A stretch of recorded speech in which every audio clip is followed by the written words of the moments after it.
Icewind Dale, become trapped in a perpetual winter. Ferocious blizzards make the mountain pass through the spine of the world exceedingly treacherous. Land not felt warmth of the sun in over 2 years. In fact, the sun no longer rises over the mountains, not even what should be the height of summer. In the frozen tundra, darkness and bitter cold reign as king and queen. Most Dale residents blame Orl, the Frostmaiden, god of winter's wrath. The shimmering aura that kind of weaves across the sky each night is said to be her doing, a potent spell that keeps the sun at bay. Dale folk kind of live in scattering of settlements known as the Ten Towns. The drop off and caravans kind of coming from the south and traveling between settlements is this never ending winter left everyone feeling isolated. And although each town is resolved to appease the Frostmaid with sacrifices of one kind or another, no respite from winter's fury seems forthcoming. Ten Towns is a place to test one's mettle, and in the spirit of heroes who have come before, leave one's mark on this frigid, blighted land. And yeah, Eric bringing ale to Draxius in the morning. Who are we looking at as we see you two approach the table? Well, Eric would be middle-aged by dwarven standards, probably about, I guess, 170-ish years old. His face is you can see less skin than hair. It's just bushiness of red everywhere, beard braided, um, adorning heavy metal armor with furs, cold. His face is just very straightforward, blank. Doesn't He looks as stubborn as a dwarf is. Fair enough. And who is Eric handing this ale to? I think he's handing it as high as he possibly can above his head to the 8 foot tall giant of a soldier, uh, who struggles to understand like how to make his face make like emote at all. Like there's no emotions at all that come Stone. from him, just stone faced, and uh, has along this small journey or short journey relative to his full journey with this dwarf has become sort of like just does whatever Eric says, but not in a like dog like pet kind of a way, more like a yes, that's a good idea. I would have done it anyway kind of a thing. Okay. Um, very pleased. You wouldn't know it, but very pleased to be being handed the ale, and uh, not very pleased about probably the height of the rafters in this place. Fair enough. And it is a bit drafty in here. Yeah, And yeah. yeah, It's a bit It's weird. It's oddly comfortable because he probably should have been raised here, which definitely should have been raised in this climate, but he's been in a desert in metal armor for most of his life, and so this is sort of like refreshing for him. I would imagine. yeah, feels almost home-like. And as you two kind of look for a place to sit while you're waiting on your breakfast, you do spot a couple of seats over by three other gentlemen who are kind of having a quieted conversation. Maybe not like hushed, but like people tend to seem to mind their own business a little bit. You don't see many groups of people, but you do see a couple of spots by a pair of humans and, well, an elf, possibly a moon elf, you think?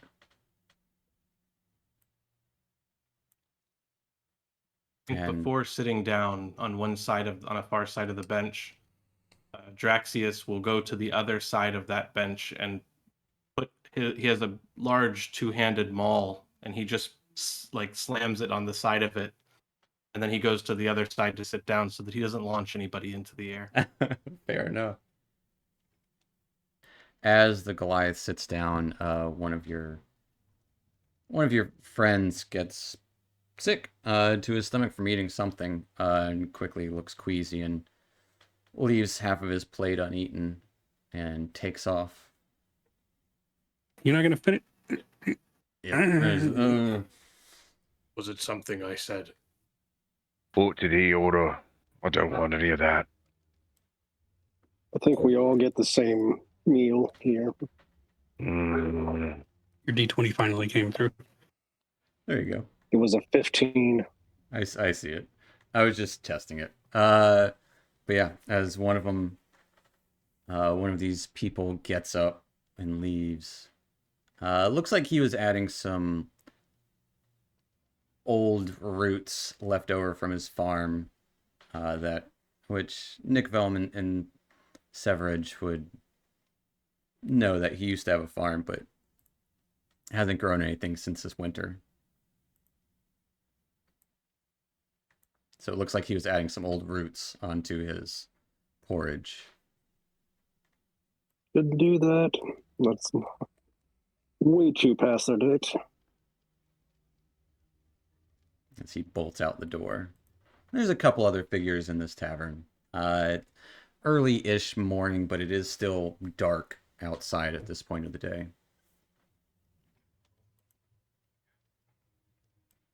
Yes, 'tis a dreadful place around here, but do what you can to get by. What brings you gentlemen here? Well, I'm on my way to the Dwarven Valley. I've heard that they're on, well, I guess similar living standards to this place as well. And Sir Draxus, I don't remember. Why are you up here again? I'm going north. He's going north. You have Well, made it north. Seems you have reached north. As far north as we should go, I should say. That's all Eric has heard anytime he asks Draxus that question along there. He might have said that. answer. He might have said that in spite. Mhm. Maybe to try and get some more information out of you. It's been the same every time.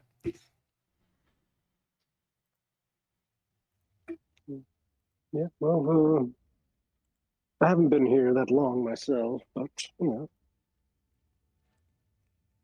quite a wasteland outside. I had to travel through to get here. Yeah, what do we know about the Dwarven Valley? You guys can both give me a history check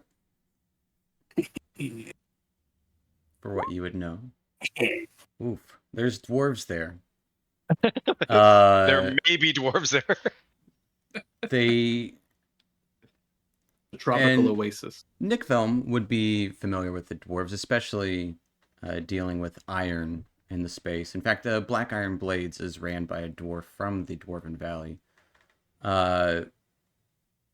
And primarily, the Dwarven Valley is a series of small mines mining out as much iron as they can. And come out to trade iron for the occasional food and meat and stuff, because they can Is it grow just mushrooms iron? and stuff. Do they have maybe occasional rare finds in the mines? It's occasional rare finds, but you would know that there are mines in, I believe, Tourmaline. A gem mine, in fact.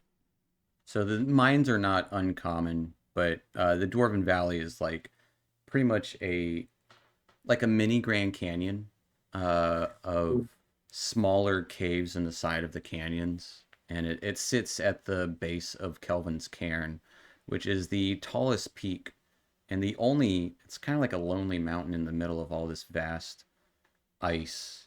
The rest of the mountains are near the spine to the south of here, or southeast. But Interesting. The Dwarven Valley, you say? Wow. Don't I usually go hear to they the Dwarven Valley. occasionally get some rare finds in those mines down there. Well, but mostly iron.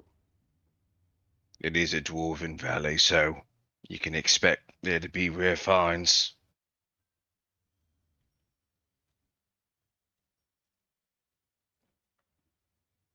Yeah. Something of a tinkerer myself, and would love to get my hands on some of those rarefied gems. Not necessarily gems, mind you, but I digress. Well, I don't know much about gems. My family was more of an oil worker family, you know. Very nice. The hawk's kind of a big loogie off the side of the table.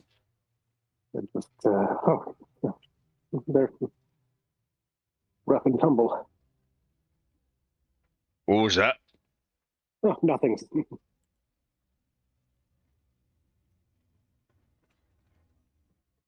And he takes like a big sip out of his beer, and you can just kind of just see it just drench his beard. As you're kind of having this kind of quiet, awkward conversation, a couple other people are having small talk, like you would hear about just overhear someone at a table nearby. Yeah, a fucking like giant sea monster up there. I'm not going to Bremen. And he kind of like yells it out over the crowd, like not crowd, over the tavern, and just kind of slams some papers down on the table. Human individual, rough, kind of dressed in big furs and sword at his side, takes off outside as quick as he says that, leaving a halfling bundled up in the corner, shaking his head, kind of shrugs and puts the papers back in. And answer a question real quick. Well, I can answer you now. Northwest. It would be at the. I can tell you that. Yeah, northwest of here. Okay. But What? nothing. I was just answering a question that Ken asked. But just as soon as that rougher looking human leaves into the darkness beyond, you can see a little bit of low lit lantern kind of blowing in a breeze as three stocky figures bundled in cold weather garb kind of stumble in. Looks like three dwarves. Look around. They try to get that guy's attention, and then he just kind of shrugs them off and continues walking. The trio have snowshoes kind of slung over their backs, and you can see ice picks fashioned to their belts. Two of them have thick beards. The third holds up a gloved hand over towards you guys and start kind of stumbling towards you. Kind of in a raspy voice. Well met. I'm Runa. These are my friends, Corks and Storn. You all look like a capable lot.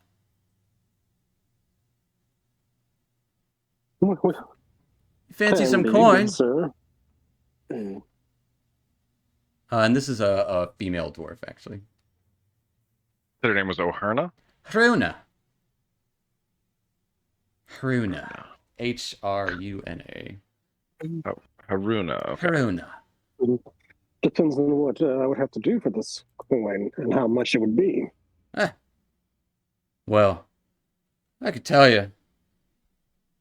Well, be a bit of a doozy, but you all look capable. I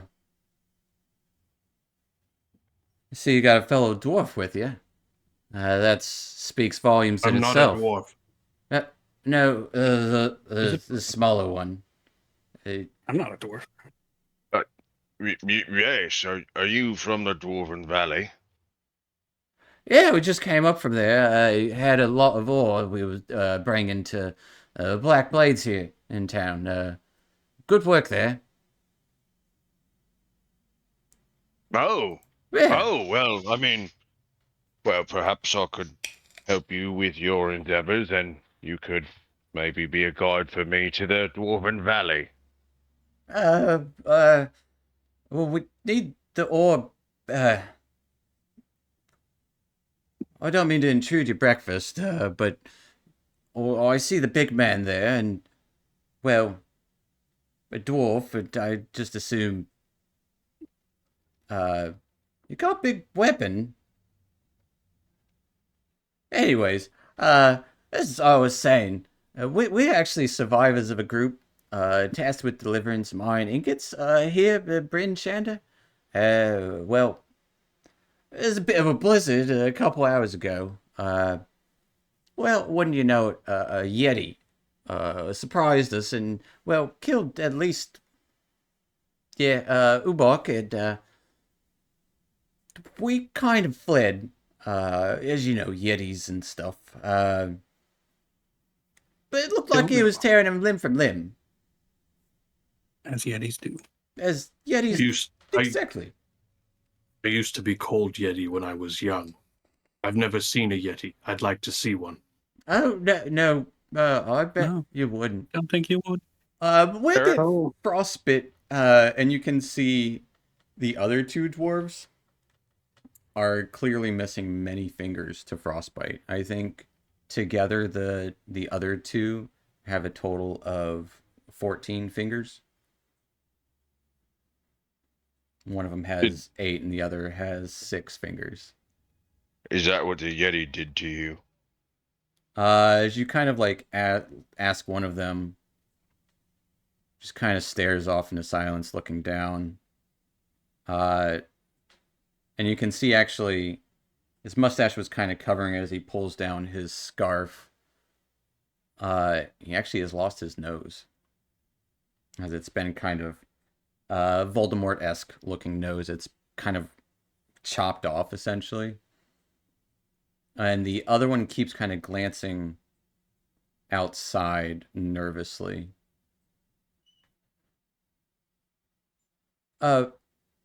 Anyways, ignore them. The Yeti didn't do that. It might be gone by now, but we just need someone to go back and get the sledge for us. I'd offer you each a gemstone, probably worth about 50 gold each. How far away is this sled? Oh, about halfway between here and the Kelvin's Cairn. All right. Here in Calvin's Cave. Well, I could tell you, the friendship Gee. of dwarves is Icewind can be quite a boon in these harsh times. I should mention, it doesn't seem like any of you have snowshoes. Unless you got them in your packs somewhere off and about. You probably need good snowshoes to make good time. If you're up for the task, I'll even buy you a pair. As a player, I want to roll insight, but I'm a dwarf. I'm going to accept. Right. I was about to insight checker myself. Now you can roll me an Halfway insight. between here and Calvin's Cairn. You didn't make it too far out of the valley, did you? We came from got the a north side of the 17. valley. No, we didn't make it too far. I'm not gonna lie. These treks are getting more and more dangerous as, well, but black iron blades needs their iron. Otherwise, they would just be black blades, not iron.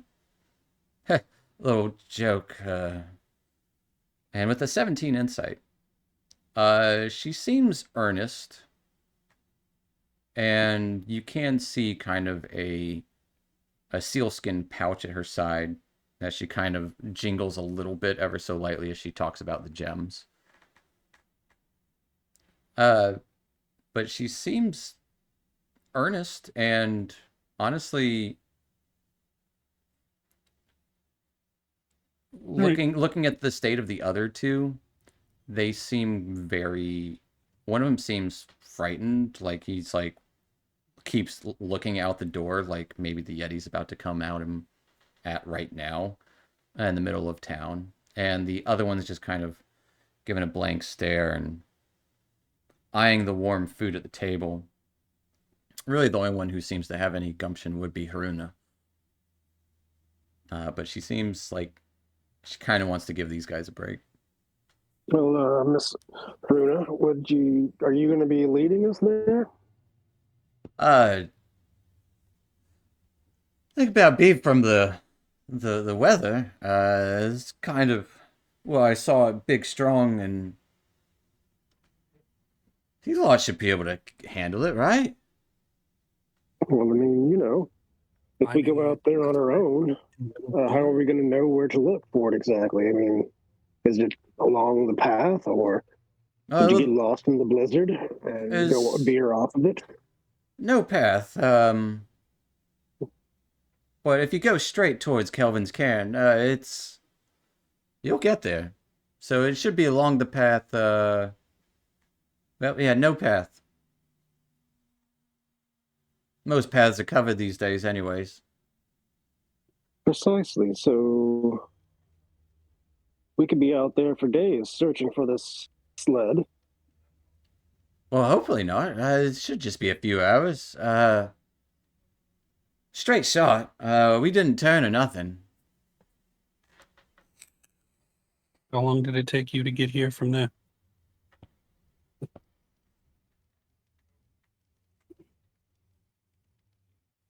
Approximately when were you attacked?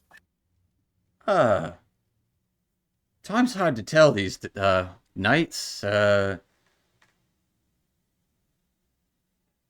say about 4 hours. You've been running for 4 hours? Okay. More or less. Yeah. We weren't running the whole down time. And you can see they are covered in snow. Cool. Could be less. It's still dark, so...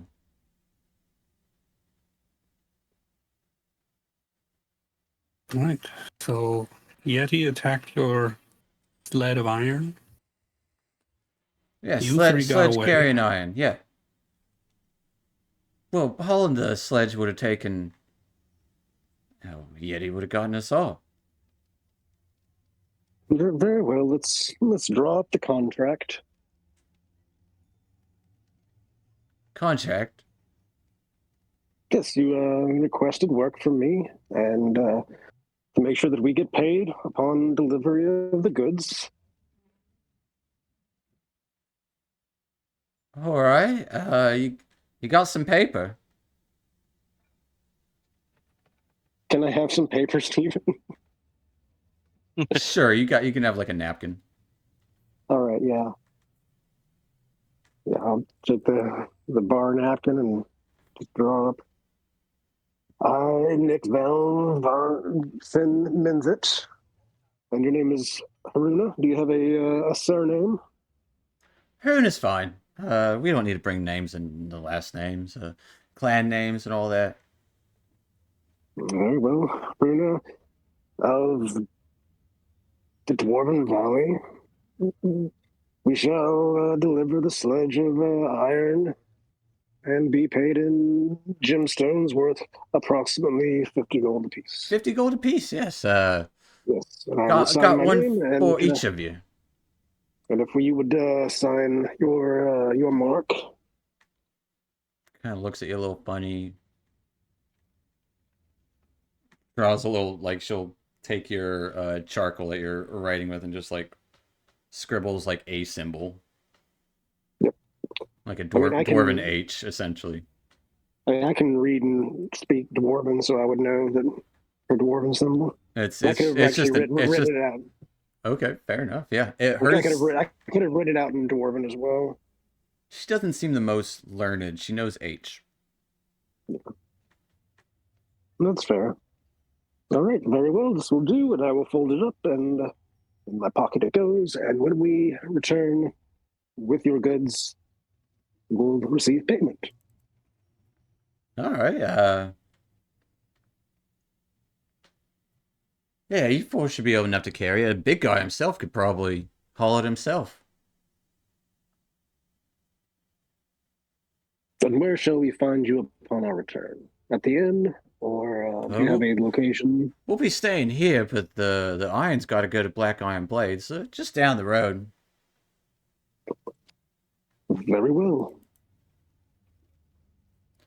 If you want, if you need a pair of snowshoes, you get in there. Double check. Yeah, if you head out to the Black Iron Blades, tell Gon that Runa sent you. He'll hook you up with some snowshoes. Very well. After we finish our meal, we shall be off.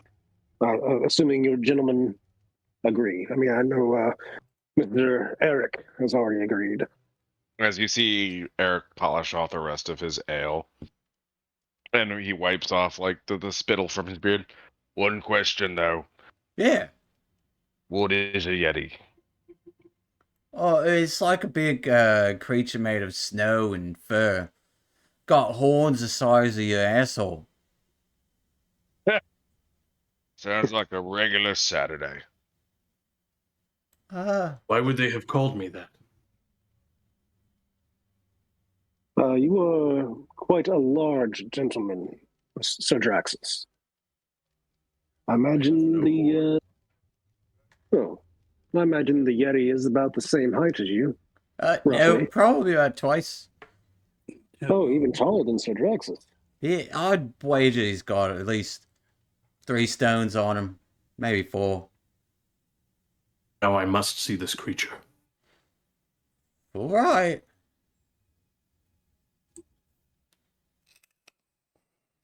You better pray it's not there. Just point that out. It probably wouldn't stay out waiting. They're not the kind that would wait for prey. They go hunting. They've got what they wanted. Yeah. Do they have any particular weaknesses? The usual. Well, yeah, running. I mean, Yeah, if you run from them, they can't catch you. well, besides stabbing. I recommend, if you encounter it, or one, hope there's not more. Probably throw the weakest person you got in front of it and run. Can we bring one of your friends?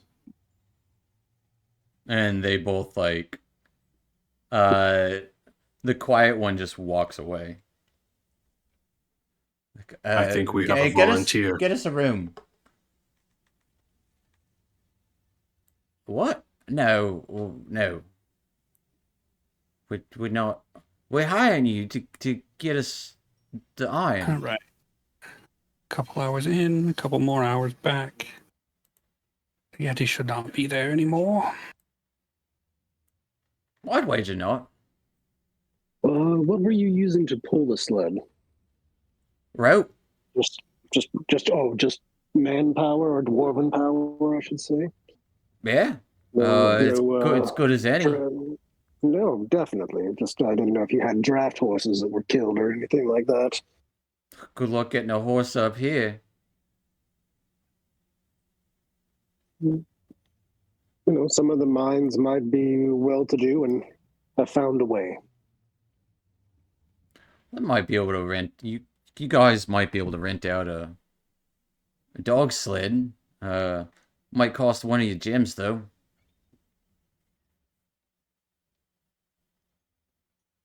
But That then would you would upset- still have to pull it, and you'd have to Wouldn't feed the help pull. dogs. More trouble than they're worth, if you ask me. I might be a little bit light on funds at the moment. Well, when you arrive back with the iron, we'll be a little high on funds, right? I suppose so. Well, a dwarf in need is why I'm here. I'm all for it. What say you? I don't think I've course. seen you around the valley. I'm new to the valley. I'm on a pilgrimage to the Dwarven Valley. I've Oh. heard they're in need of assistance.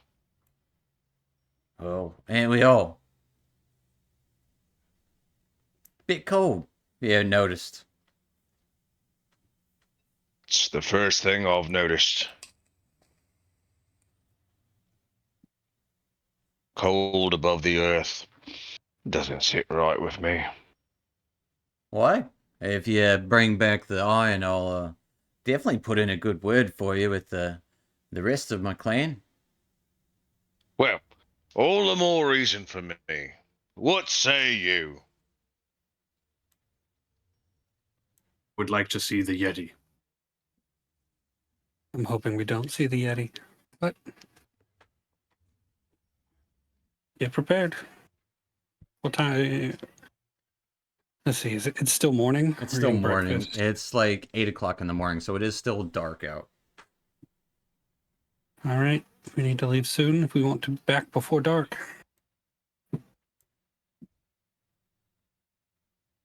And with, Very well. I would say the one thing that Eric and Draxius have noticed is it's been dark for most of the time you've been in the north, and that is definitely very odd. You would have seen a beautiful display of colors the night before, though. Like in a Aurora Borealis type of thing? Exactly. At around midnight. Well, it seems like we have an accord. Gonna get some room, something hot. Hopefully they didn't lose any more toes. But if you got any questions, we'll be here or at the Blades.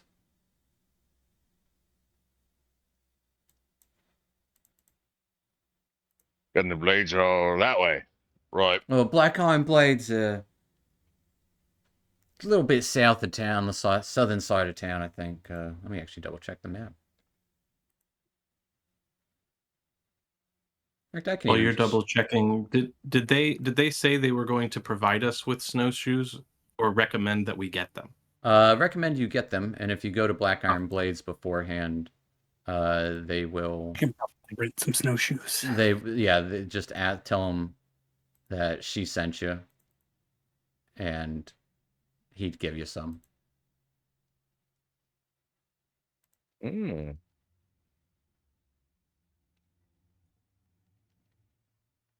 Yeah, this is essentially Bryn Shander. It's one of the few walled city towns in 10 towns.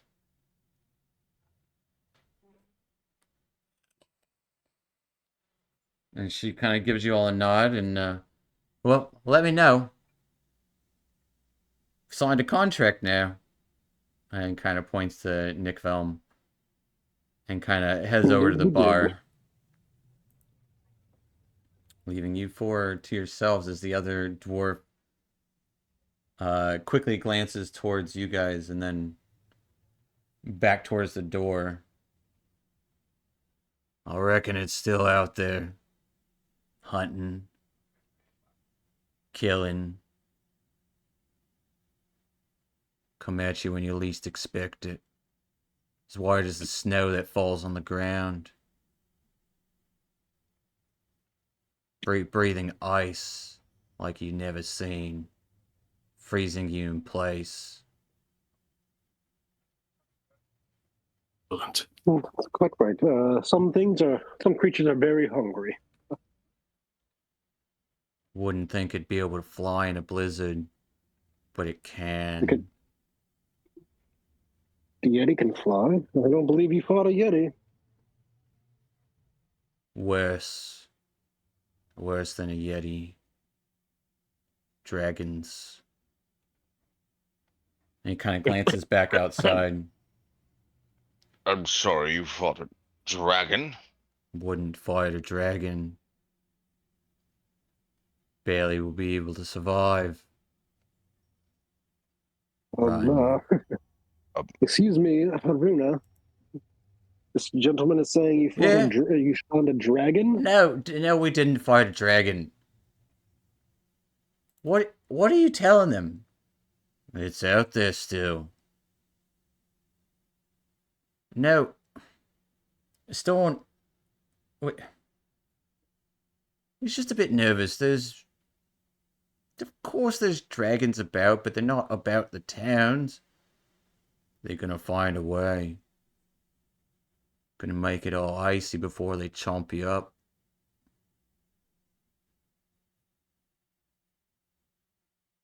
And he kind of runs over to the door and looks out, and then looks up.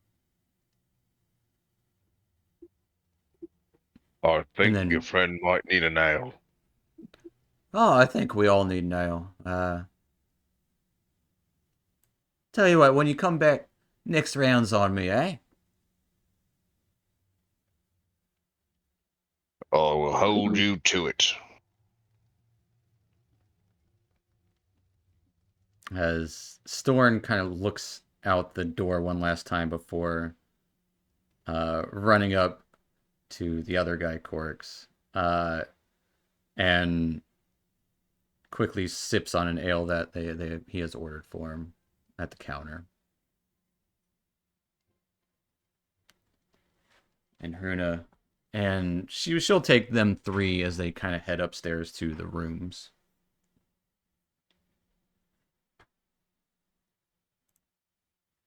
Leaving you alone as she kind of ushers them up, because they've definitely seen worse things out there than snow. Oh, that was an interesting lot, but dwarves in need is why I'm here. Just Well, I hope we do not see this mythical dragon that the gentleman talked about. Yeah, what was he going on about? A dragon? I thought they were talking about this Yeti creature. plenty of things in the storm. Well, Hopefully we see neither. I've adopted your accent. suppose we need to get some of these snowshoes. Yes, especially for the heavier of us. The black iron blades. Do they come in large sizes? They come quite large, yes.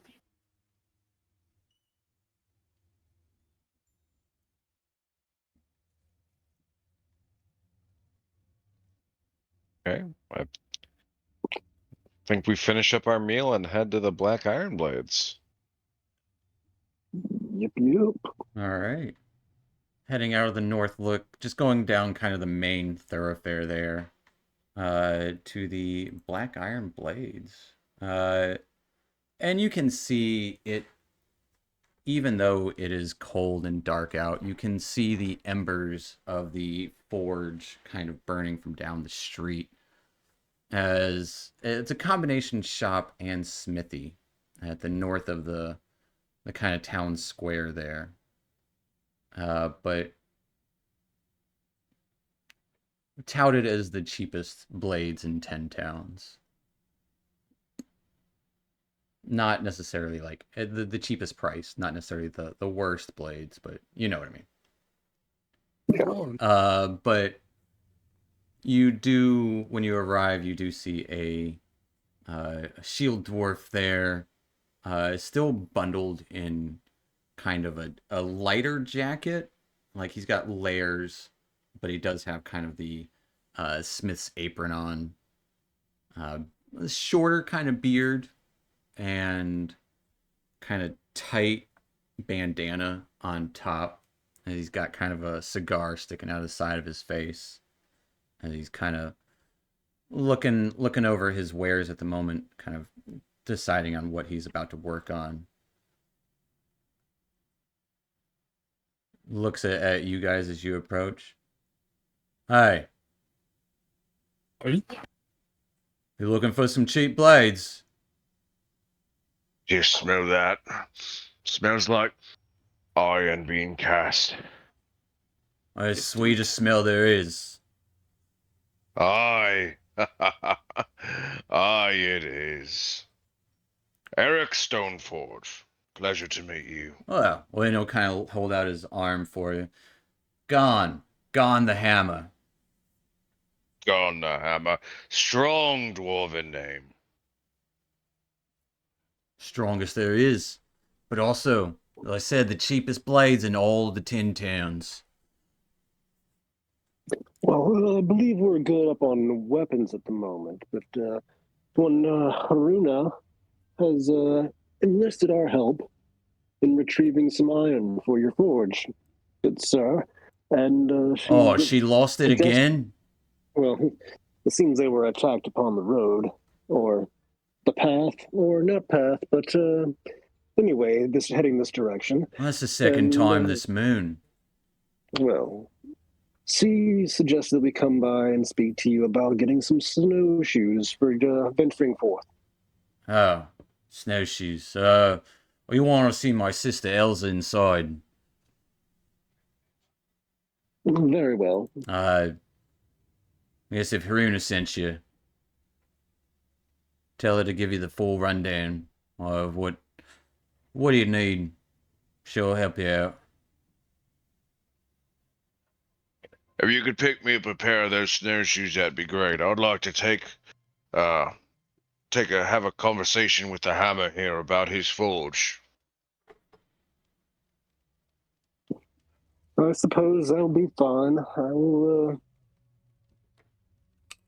venture forth and get our provisions, I suppose. And Eric, are you proficient in? Is anyone proficient in smithing tools? Yes. I am. Negative. Smithing and mason. Give me a perception check for both of you guys. Oof. Did I roll? I didn't hear my roll. You rolled a You got 10. a 10, and I got a 5. All right, fair enough.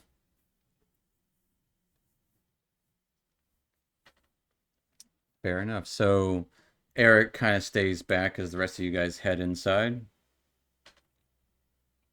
Yep. Fire some shoes. All right. Eric, you just kind of stay back. Where are you from?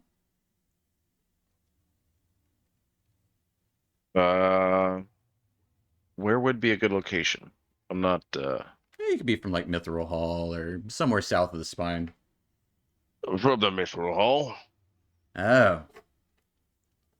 Got some offshoots up in the valley there. I was there for a bit, but not for me.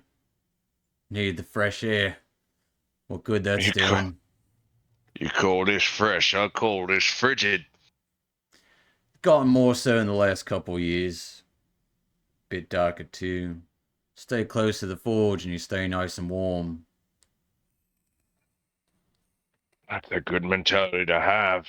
Nothing like a forge to warm your bones. Yeah, warms the belly the most. That's what the ale's for.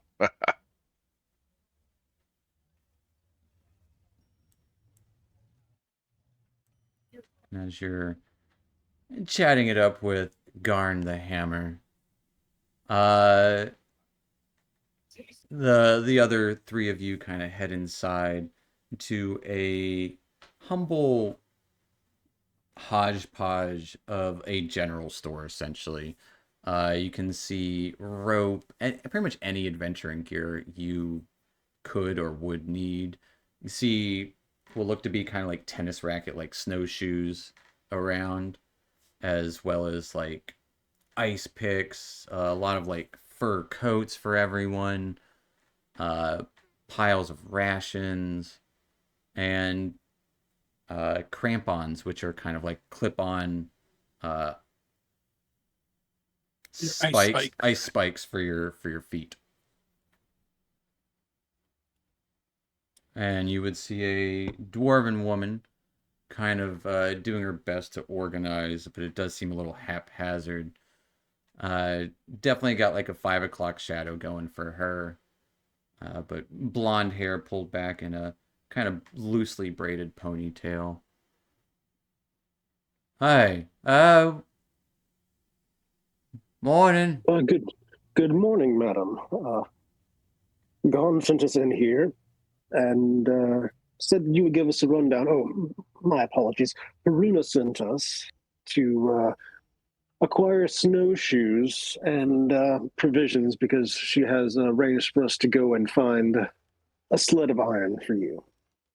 Again. Keep That telling seems Gon to be get the different sentiment. different senders for the iron, but alright. Need snowshoes for the three of you? Yes. There's 4 of us, possibly 5, but he is under the weather at the moment. Kind of looks at Draxius. You big fella. Which clan you from? I don't understand the question. You know, clans. For Go on. your Goliath folk. Up in the mountains. I know there's 2 of them. I am not from here. Oh. Oh. Could fool me. You looking for a coat? Large snowshoes. To go find a yeti. Oh, you'll find a Yeti, alright. They'll find you. You should get a good black iron blade while you're at it. I have seen these blades. What about them is good? Made of the freshest black iron from Dwarven Valley. I think Drax just sort of takes one of his warhammers and taps some of the blades and listens to them. I prefer blunt. Alright. 4 snowshoes, one of them extra large. I gotcha. Tell you what. Tell Runa. Never mind. I'll tell her myself when she comes to face us. And she kind of picks down 3 snowshoes. If I might ask, how much is it to do you pay your procurers of the black iron? Give me a persuasion check.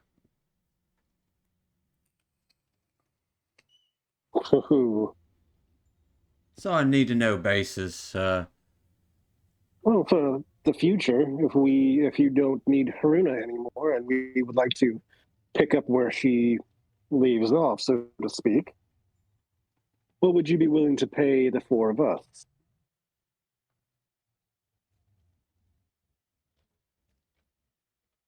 I don't know you. You're also not a dwarf. I don't know if they'd let you in the valley or not. You know.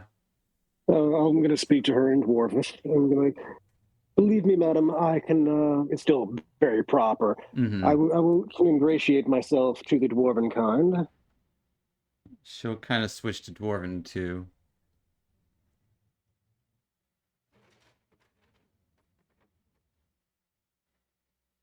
We'll see about it.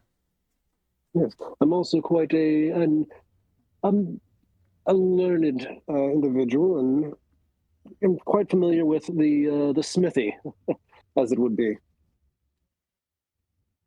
Smith's gone. Oh yes, I don't mean to imply that I would usurp Sir Gorn. Just that I can hold my own with the with you lot. You'd like to Except think for so, perhaps when wouldn't it you? comes- Perhaps not when it comes to the ale. Are you both still speaking in Dwarven? Yes. Yeah. And she switches to Draxius- common. Well, Draxius was getting closer and closer, trying to see if he could understand you. just kind of inching towards her. What is this language? they speak? Proximity did not help. Yeah. And she'll kind of like switch to common. Well, you think you can handle it, but we'll find out what the snow does to you. And she kind of pulls the snowshoes and kind of shoves them towards Nikvelm. Thank you very much. And she'll kind of mutter in Dwarvish a little bit. Just a little under her breath. Everyone thinks they're better than dwarves. They'll learn.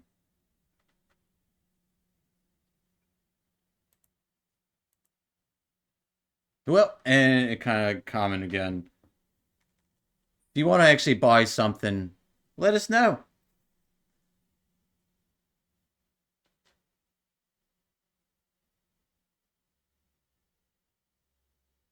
Otherwise, we're Is not for there window any, shopping. You're trying to keep out of the cold, go to an inn. is there anything else you gentlemen require for the trip?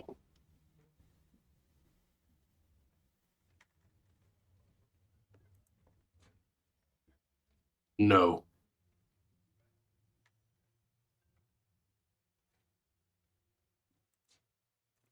Think we've got all we need. Well, very well. I'll hand them their snowshoes. And snowshoes do weigh a little more. They are 3 pounds each,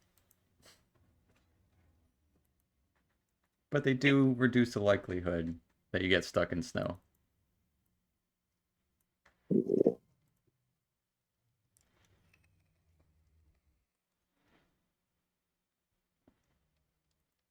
And meanwhile, pretty much, Eric, Gorn would be telling you, Garn, sorry, all about how if only the entirety of the 10 towns would be equipped with black iron blades, it'd be a lot better at defending against the monsters of the cold. So this would have been very much a casual conversation, Mm-hmm. but would he have gotten any knowledge of like the Dwarven Valley or surrounding area? Give me a persuasion check.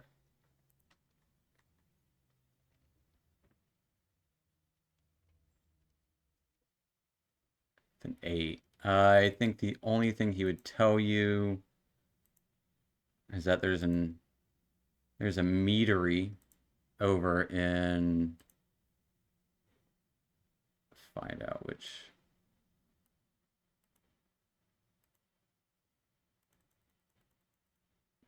In Goodmead, which is close to rivaling Dwarven Ale, but not quite the same. That would probably be pertinent with what Eric would be talking about.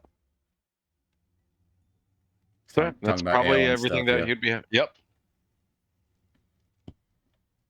And probably as everyone kind of exits the shop, you're like, yeah, and that's, they don't have blades there either. I think there's not but about 100 folks there either, so probably all as good as dead this winter. The long one. Let's hope not. There's nothing worse than death in this world, especially when it's far too early for their time. He kind of shrugs a little at that. Perhaps undeath would be worse. I don't know. Here are your snowshoes, Eric. Thank you.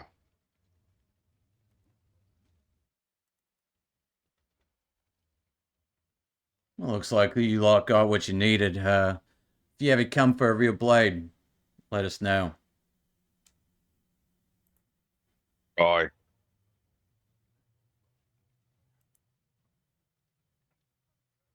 Well, shall we go ahead and find their lost shipment? Indeed. See if we can find it.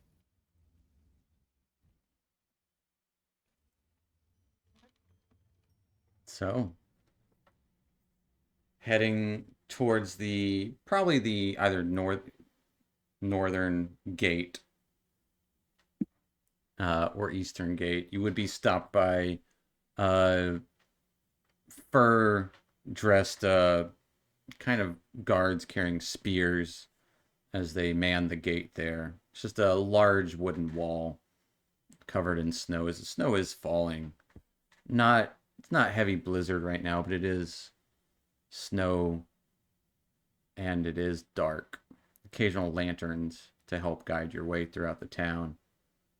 One of them would kind of approach you all as you start to exit. And you would see a double check. Kind of a dark-skinned individual, human, with salt and pepper kind of beard, clean-shaved head, fur-lined kind of vest-type kind of trench coat thing, with blue long-sleeve thick shirt on. And those of you who know Bryn Chander, you would know that this is the sheriff of the town, Sheriff Markham. Markham Southwell.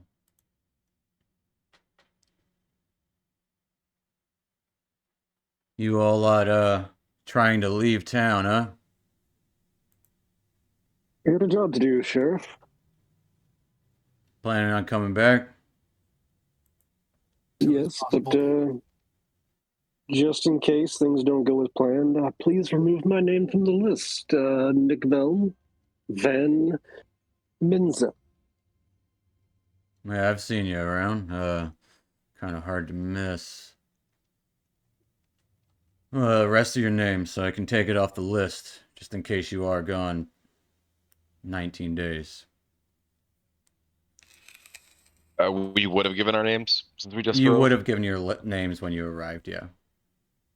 Eric Stoneforge. All right. Axius. It's an easy one to It remember. starts with a D. I can spell. Sevrrej. Oh, that's a William name. Bridge. Shouldn't be gone too long. Fair enough. Well, stay warm. You never know when a blizzard's gonna come out, but good luck to you. Where are you heading out to? Going to find a Yeti. We're heading towards the Dwarven Valley. Oh, okay. Doing a favor for the Black Iron. Don't know why you'd be doing them a favor. Worst fucking blades in town.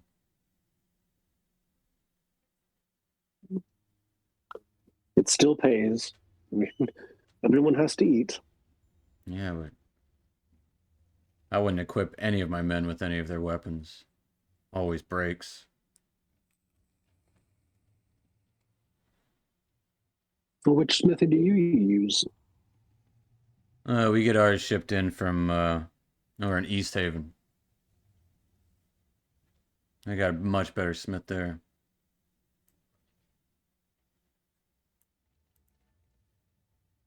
Much better than a dwarven maid.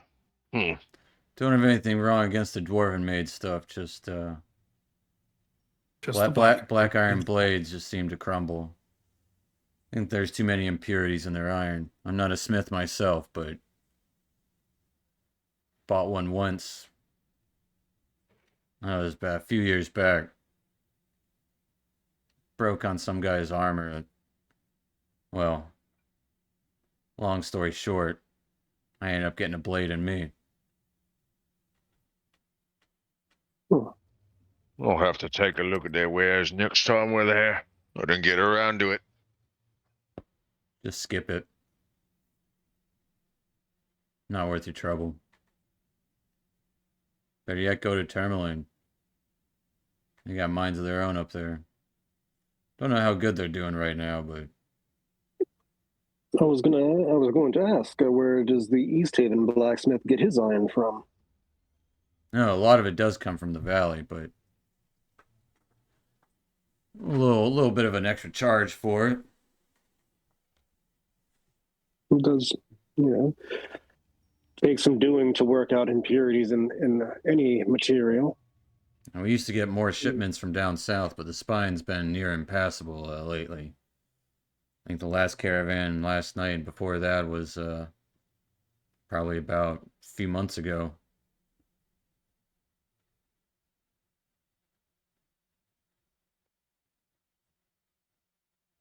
I guess I imagine it'd be easier to get through in using an icebreaker ship. Doubtful. I mean, you gotta forge your way through the wilderness. I don't think there's too many docks open on the moving ice.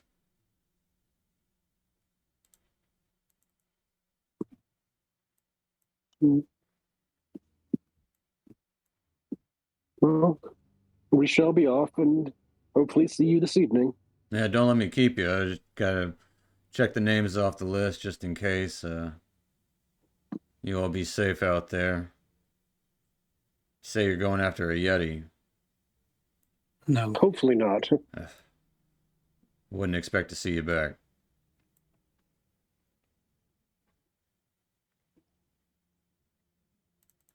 He kind of gives you all a nod. They need. And looks like he's actually heading back into town.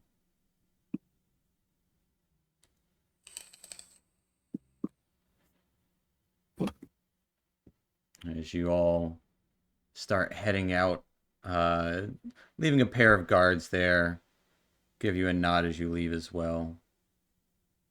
There is a road, but it heads northeast or northwest, sorry. You would see remnants of some tracks heading northeast, though. We head northeast for roughly 4.5 to 5 hours. If we don't find anything, we head back. No use spending the night. Agreed. We did not prepare for a night out. Aye. Well, let's go find a needle in a haystack. Find a sled in a snowstorm. All right. And as you head out with barely having known each other, but for like an hour and a half, how are you guys traveling? What is your traveling like? Other traveling what? What is it like? Are you single file? Are you kind of like spread out? Who's someone leading the way at this track? Are you tracking tracks, or are you just trying to go for that straight line to where some of you do know where Kelvin's cairn is, so it is you can kind of do a straight line, and if you look hard enough, even in the darkness, you can kind of make out a little bit of a mountain. It's the only thing that kind of rises up. Much like the frozen northerners, Eric is probably weary of strangers himself, just being a dwarf, so he's probably just trying to keep pace with Draxius as best as he can. All right. I'll probably I be think- sticking close to letters because I know that he's somewhat of a courier. Indeed. If there's any Nowhere. headwind, sorry, No, didn't mean you're to cut fine. anybody off. If there's any type of headwind or any type of like bad weather in front of us, like Draxius, once someone points him in the right direction, he's fine being the wall. Everyone can kind of draft behind. Fair enough. He'll just hold up his shield and, be somewhat of a shelter. He's used to forced marches, so he'll just Yeah. go. Fair enough. So Drax is kind of leading the way, with Sevrrej kind of also leading the way because he knows things. But Drax is kind of using himself to shield everyone from the wind when necessary. Has Nikvelm kind of making himself like in the middle of the group or in the back ish? Probably the middle. Okay. Okay. Well, traveling on in the darkness, you do again see that Kelvin's cairn just like a spike straight up into darkness. As you can still see the horizon even though it's dark out, and there is a little bit of snow, but it's not terrible. But as you start traveling, tell you what. Go with Draxius. Roll me a d20.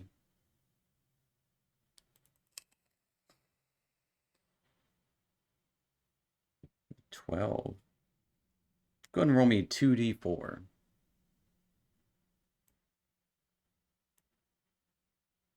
All right. Going in for about 2-3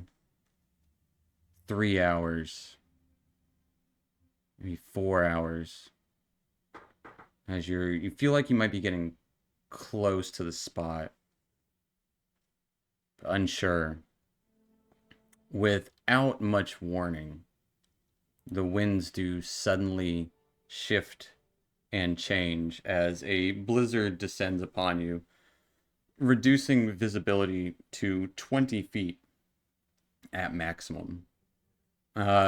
Even those of you with dark vision can't see shit in this, as the blowing snow and howling wind start to engulf you. And even for the cold,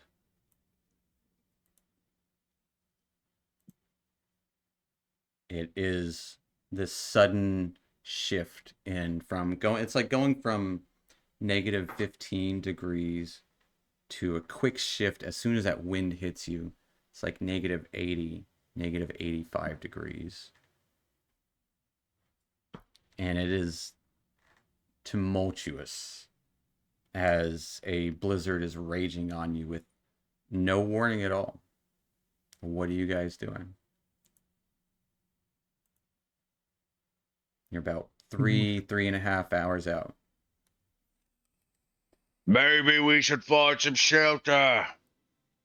Agreed. I don't think we'll find shelter around here. We should make shelter.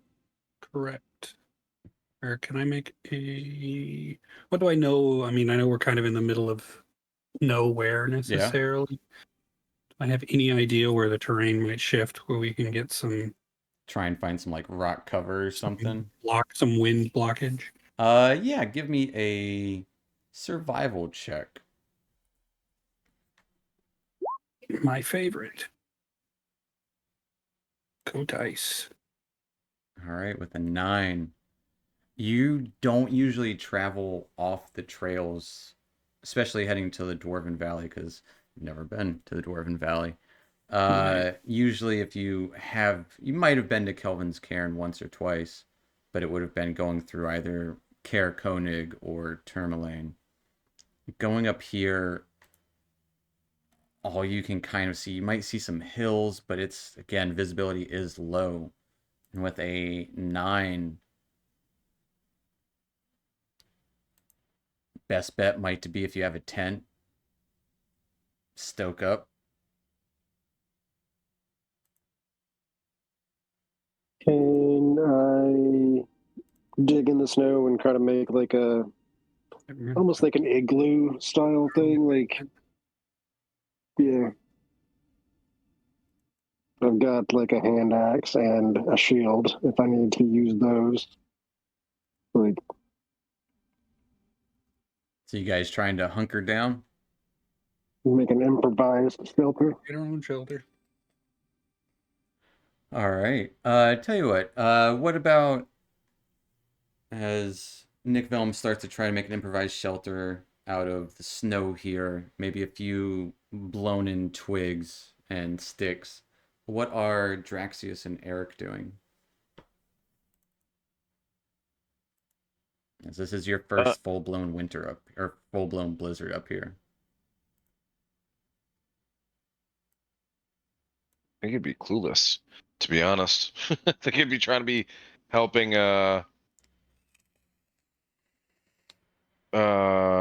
Nick as best as he can.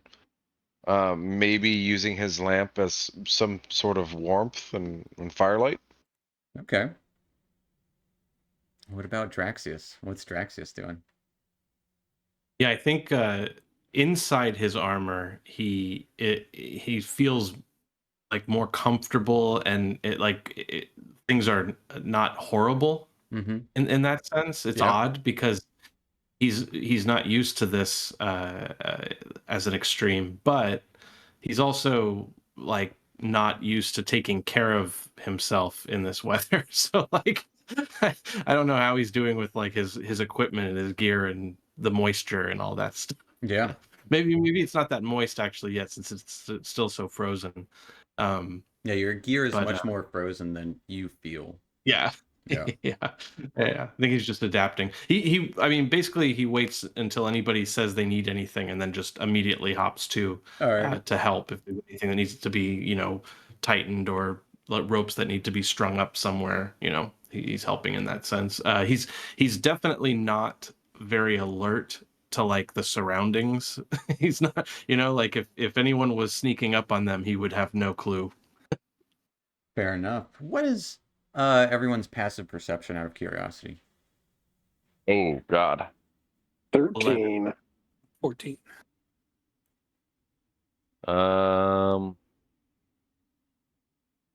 13. All right. What is Traxius's passive perception? 11. Okay, fair enough. So, Sevrrej, as you're looking around trying to get your bearings, and Nikvelm and Eric are starting to try and build a makeshift shelter to at least block some of the wind, you see Traxius just kind of observing, and you notice he doesn't have much in the way of protection against the cold, but he seems just fine. Confused maybe, but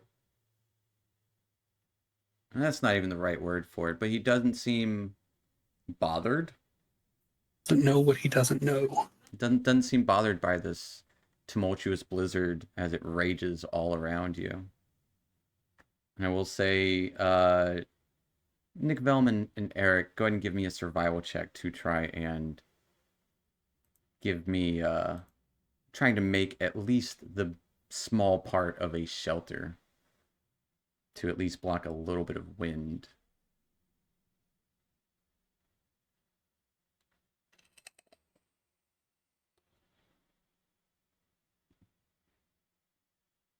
Let me get a survival from Eric too.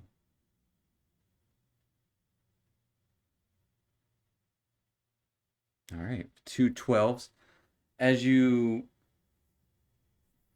kind of start digging through this and digging into the ice and snow, as it is frozen chunks just kind of like splattering you in the face, as it's just like almost like shards of ice, not just snow, but like an ice storm. As you start digging and digging,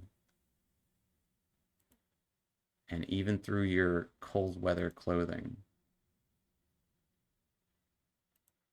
I will need Sevrrej, Eric, and Nikvelm to give me a Constitution saving throw, and we'll give you advantage on this. It is DC 10. All right. And that biting cold, you fight it off, but you eventually do kind of make semblance of a shelter.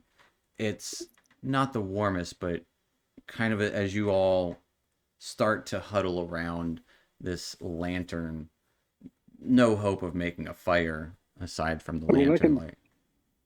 I could start like casting fire bolts, like to try and like melt the snow and build melt some of the snow and ice like it up, make it, yeah, like more secure, essentially, like an igloo. Yeah. And you don't quite make like a full-on igloo because it's just like that would take a long time, and it's also not the best weather to do so. But as you're roughing it out, the blizzard rages and rages, and before you know it, an hour passes. 2 hours pass. 3 hours pass. And in the middle of that third hour, you do see the semblance of light as the darkened blizzard around you does faintly glow with this, like, if you have a blizzard in like the early morning, you might see little hues of pinks and purples and greens. Green one's the odd one. But it just kind of almost flashes and settles there. How long are you guys going to wait it out? You're an hour, Is this hour normal? 3. Two.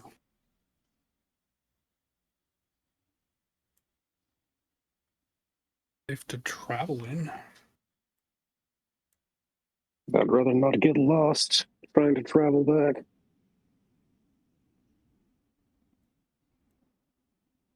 All right. So you guys hunker down and continue to just try and wait it out.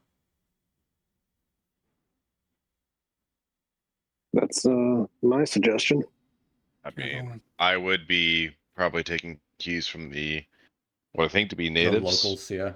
Yeah. Best case, we wander and get lost. It's 100%. The locals think that you might get lost, and that is very true, but very well could happen if you travel in a blizzard. Waiting it out. The light goes, or it comes and it quickly, doesn't quickly. It's a very numbing experience to watch the light rise and then slowly fade away, as this blizzard lasts for a total of 8 hours, as you are back in darkness again. And after the 8 hours pass, you're back in darkness, as it is still snowing lightly. Occasional bursts of hail, clouds in the sky. But the blizzard does pass, as you smartly waited out the storm. Any semblance of tracks are gone, but now you do see Kelvin's cairn on the horizon. All right. Thank some of the gods, I guess, that let us over. Shall we continue to search for this sled, or shall we go back to Bernshander and call it a loss? Eric's face looks like a dog's face, just like was smashed in the snow. Yeah, that bushy red beard is just ice.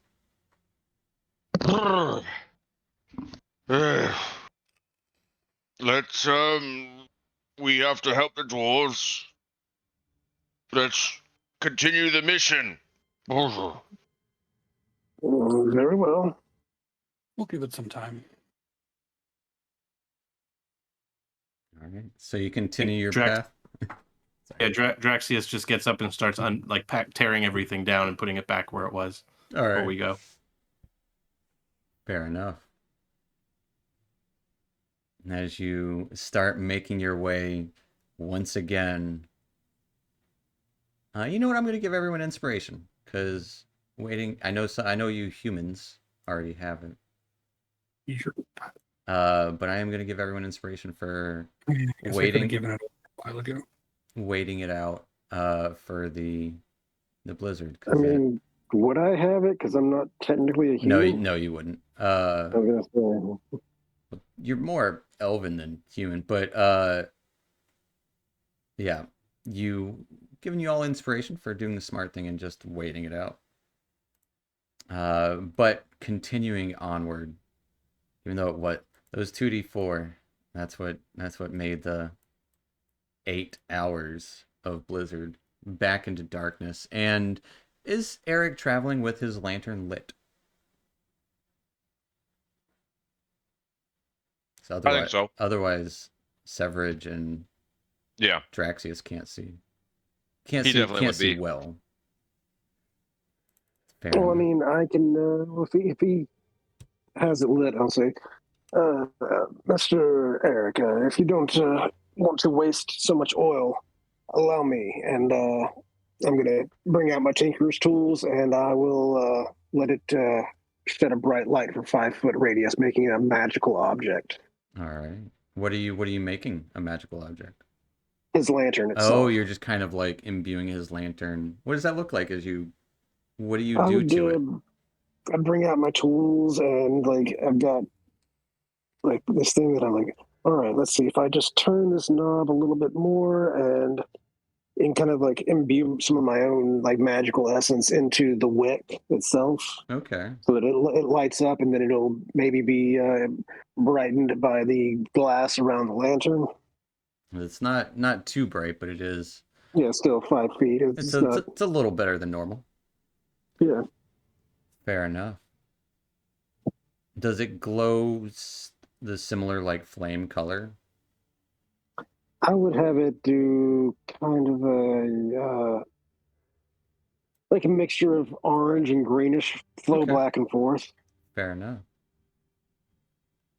almost like it's got copper in it. You know how copper Yeah, burns yeah. green. I got you. Fair enough. So with this low lit lantern, you guys travel on for 30, 45 more minutes, heading straight to Kelvin's Cairn. As you are nearly to, well, where Nikvelm and Sevrrej would know is near the Dwarven Valley. You're a good couple hours off, but you're close to it. I mean, there's no like big storm anymore, so we can see for Yeah. a decent distance. Yeah, It's like more flat terrain. you can see Kelvin's Cairn. There's a little bit of hills and snow drifts and the occasional rocky outcropping. But Yeah, I as would be keeping an eye out for anything that doesn't look right upon the horizon, fair enough. like something that sticks out. Where it's like, oh, that's a snow drift, or maybe the sled got covered in snow with that blizzard.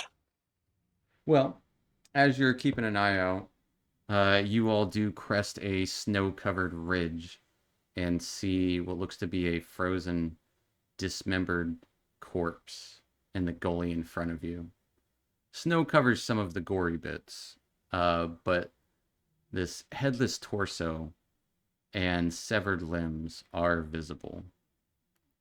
You see faint tracks. You do see faint tracks in the snow all around the corpse, and look to be telltale grooves in the snow left behind by a sled that had been hauled away.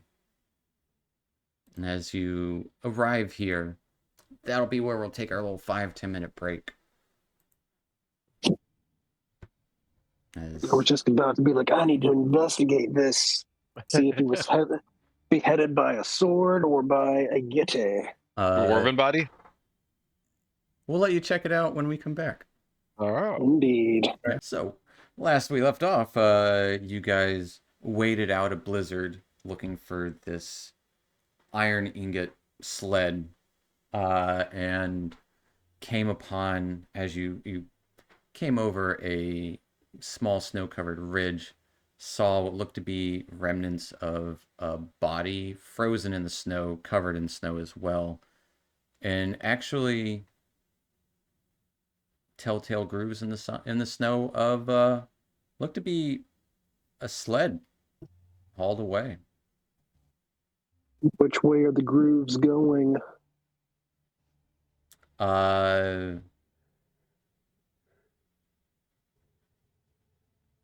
Give me a survival check.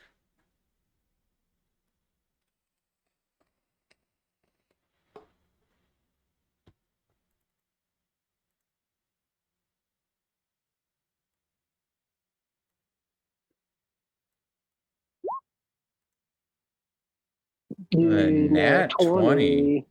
They are actually headed south. And being able to the 20, they are actually fresh. Made probably within the last hour after the blizzard. Looks like someone may have stolen the goods before we got here. And looking around, you do see smaller footprints. About half a dozen or so small humanoids that wearing snowshoes as well, similar to yours. Maybe some of them look more like planks of wood, but they do lead south.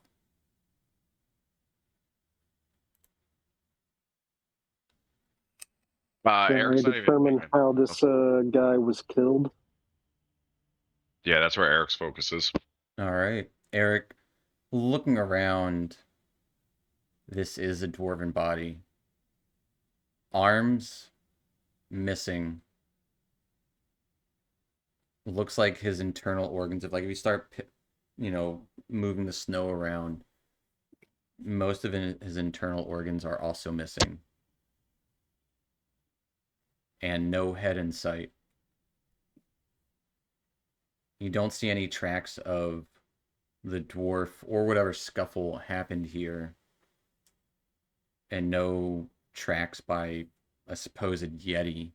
But pretty much all you see is legs, a torso, no arms, no head, insides ripped open.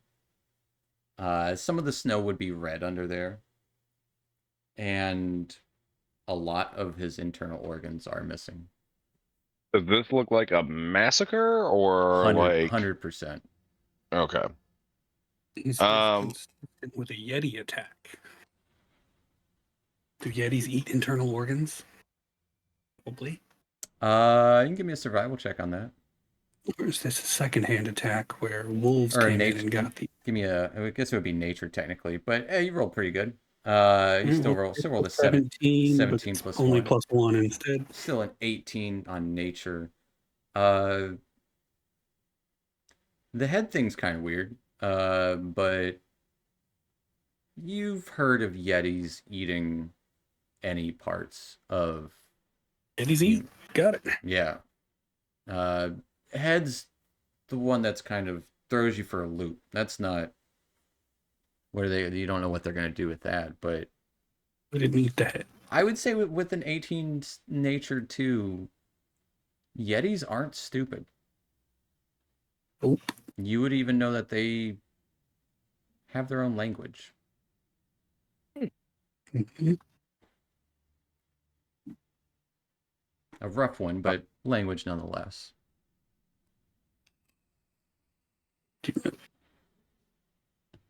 Just as a note, Drax is not approaching the body. He's got shield and weapon out and is sort of ready for anything to attack us. So while everyone's kind of focused on the body or whatever they're doing, he's looking more around for any threats.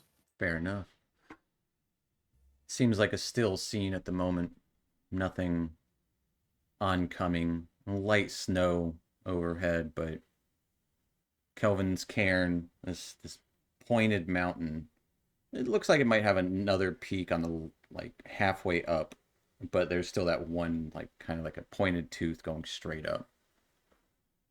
That's really the biggest thing that you would be able to see as you look around the camp area, or not camp, the slaughter area.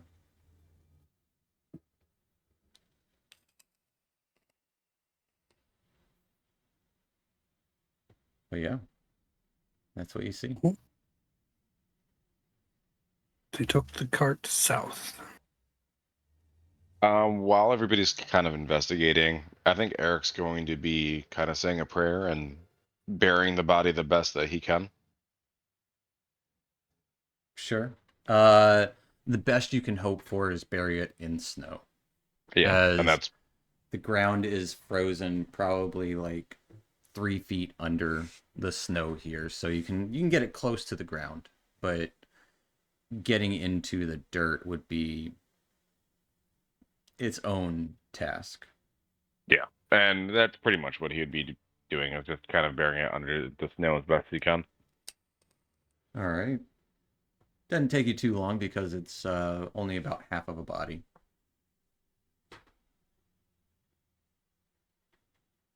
Pack it in, and what are you doing?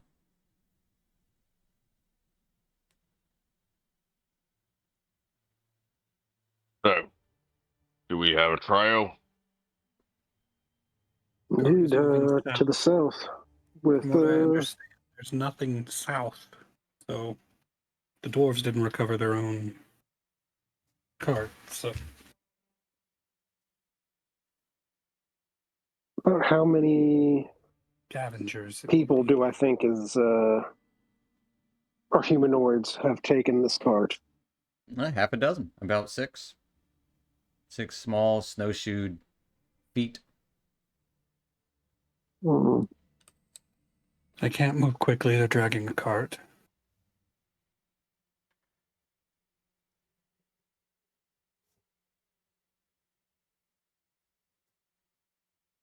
Well, shall we follow it?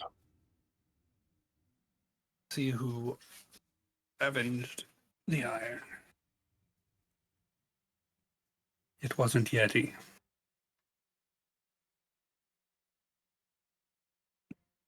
All right, south we go. All right. Heading south.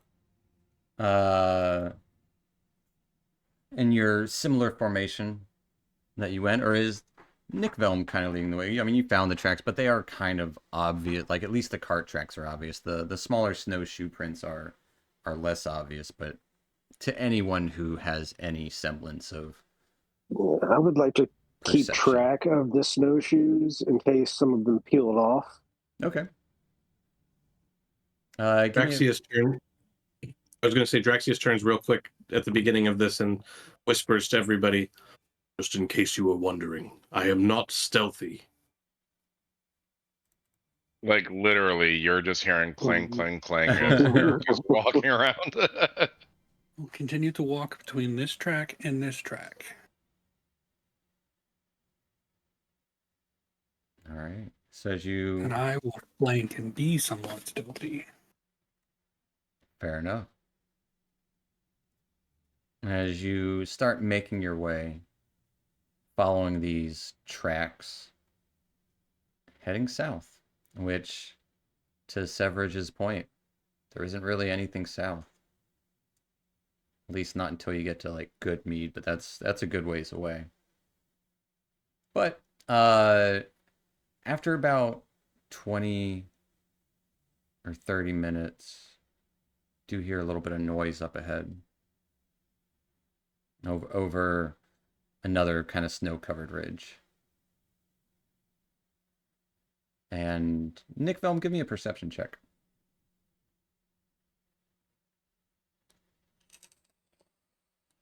Rolling pretty hot tonight, with an 18. Not on that persuasion earlier. No, that's true.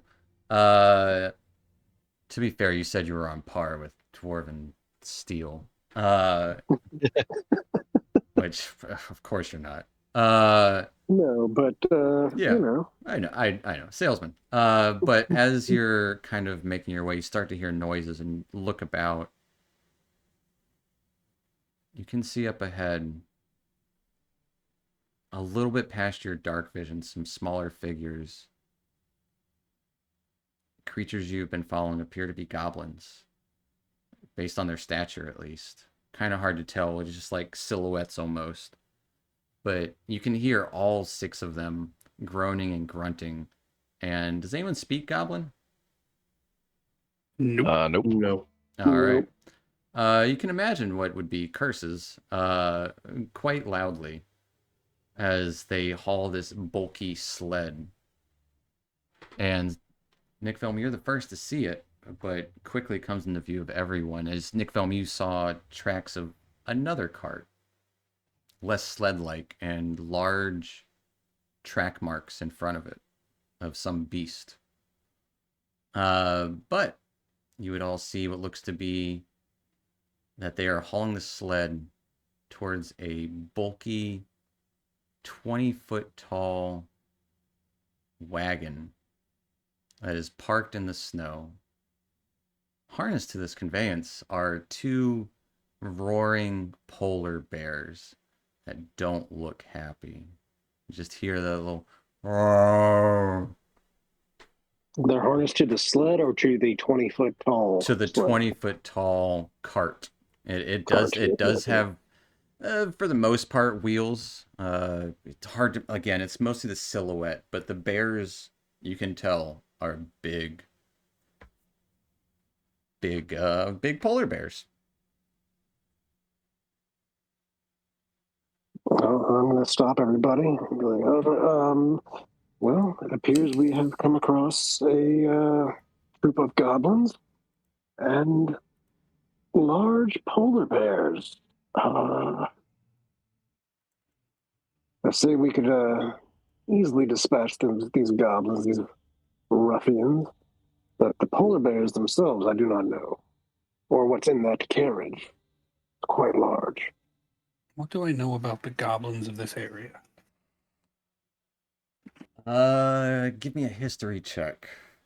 All right, I'll roll with a -1. An 8.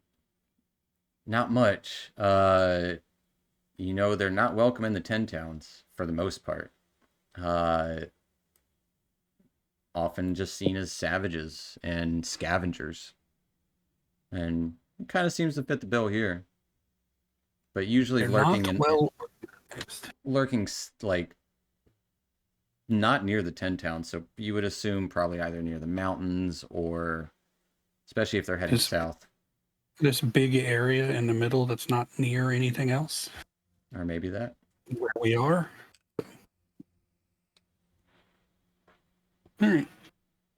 How many goblins do you see? As he's trying to squint and look. See approximately 6 goblins. That means 2 there are large bears. And 22 something goblins. As something probably large in that carriage. the large 20-foot tall, like essentially like a tower wagon, is like a good like 70, 80, 90, maybe 100 feet away from the sled. You guys are about 120 feet away from the sled itself. So there's a good distance between you and the large tower-like structure with the polar bears. And here's a question. Is Eric, you do have a small lantern lit, giving off a little bit of light. Ooh. I mean, if we were trying to, like, if people were telling us to, like, stop, wait, he'd cover it up. But if not, like, it depends. Like, he would have it out until, like, somebody, like, told him to stop, get down, because he's not perceptive. Fair enough. Is anyone telling him? Yeah, I stopped everybody and told them Yeah. about the Okay. situation. So at that point, So at that point, he would have covered it up. So Okay. if they could have caught it before then yeah. But if not, nah. You guys are pretty far away, and they do seem to be struggling dragging this cart of stuff. your lantern has like shutters or something? Because I made it magical.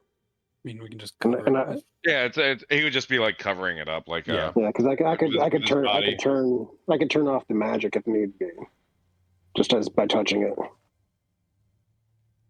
Yeah, I suppose that's what would happen since he would just go off of dark vision after that. All right. So those polar bears don't look too happy. Would you be happy? Well, I'm just saying, if we free them or get rid of their restraints, they might just take care of the goblins for us, right? Possible. Indeed, and then they might come after us afterwards, considering they're not high on intelligence, I would say. I They'll mean, probably just slaughter anything and everything before they decide to leave. So they might fill their bellies with those goblins. well, if you want to distract the goblins with the sled, you can sneak around to the whatever that is and free the polar bears. But I don't know what's inside whatever that large. Does anybody have anything that could unrestrain the polar bears from here? I would need to get about to where the sled currently is before I can do that.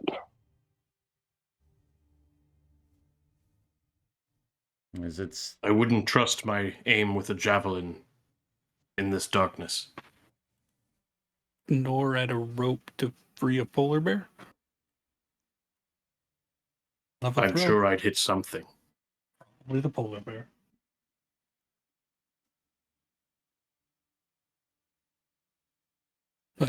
I imagine it's us, then the sled, then this giant cart thing. Yes. We have to get through the cart to get, or the sled to get to the cart anyway.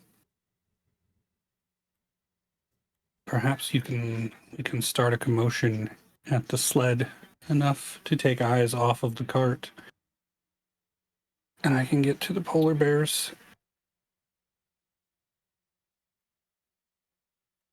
And then we can kind of fade away and let the polar bears do polar bear things.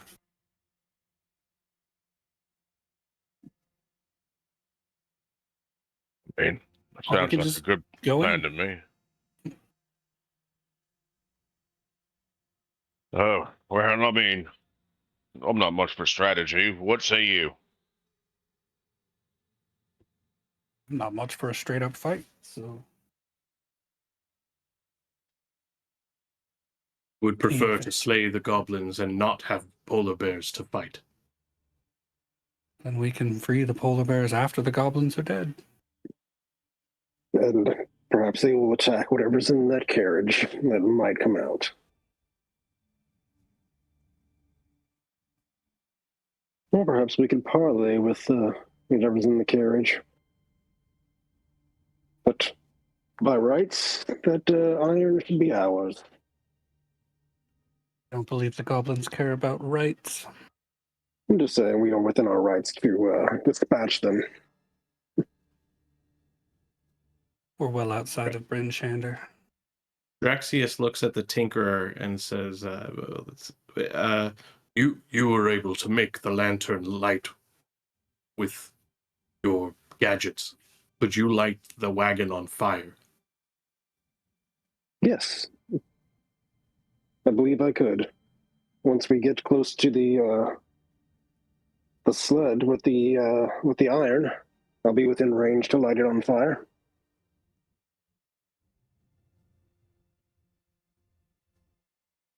Might make it easier to see the goblins when we slay them. Having the tower on fire.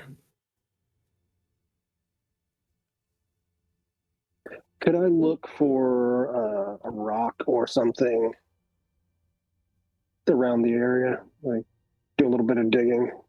Yeah. That's easy enough. You can kind of shift around. You do see some rocky outcroppings where you could probably find a rock. You know, get some loose rocks. Get a rock. Just tie some loose, like metal or something that I might have on me. Tinker around, and like, all right, I can make this light up like the lantern, and then throw it at the goblins, and that should give you some light in the area.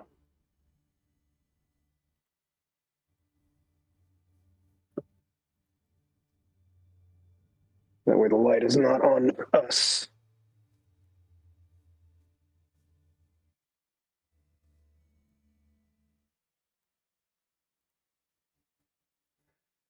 Is everyone ready for battle? Eric will take out his shield and mace and clink them softly together. Always. I will start circling.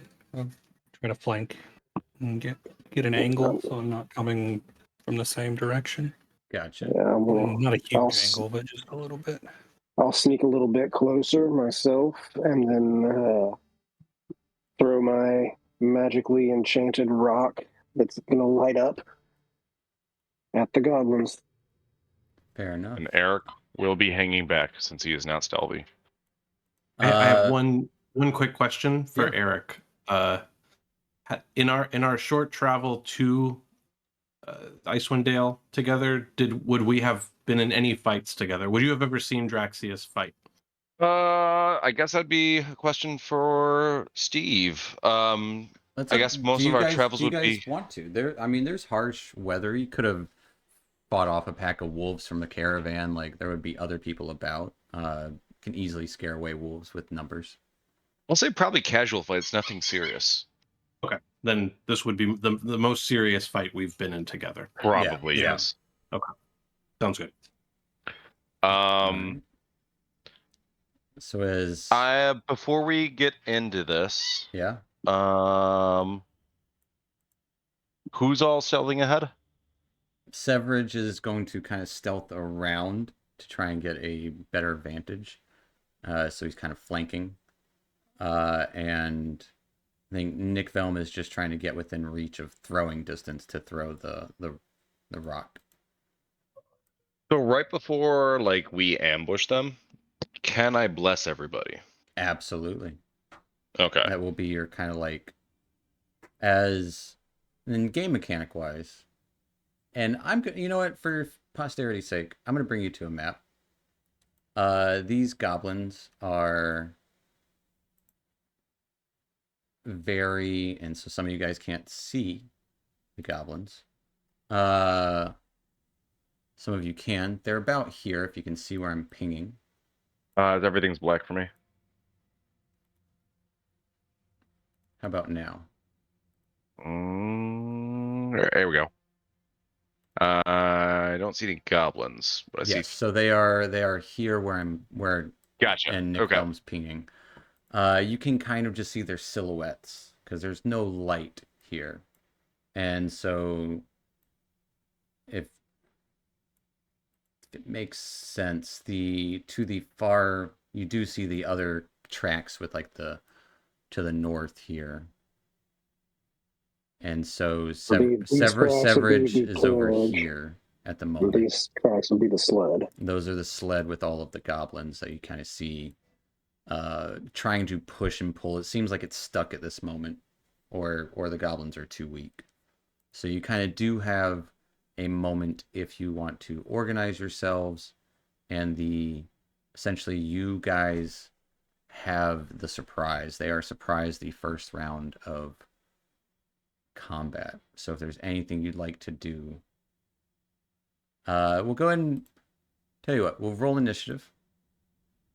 Because this is kind of a different sort of thing. Yeah, there you go.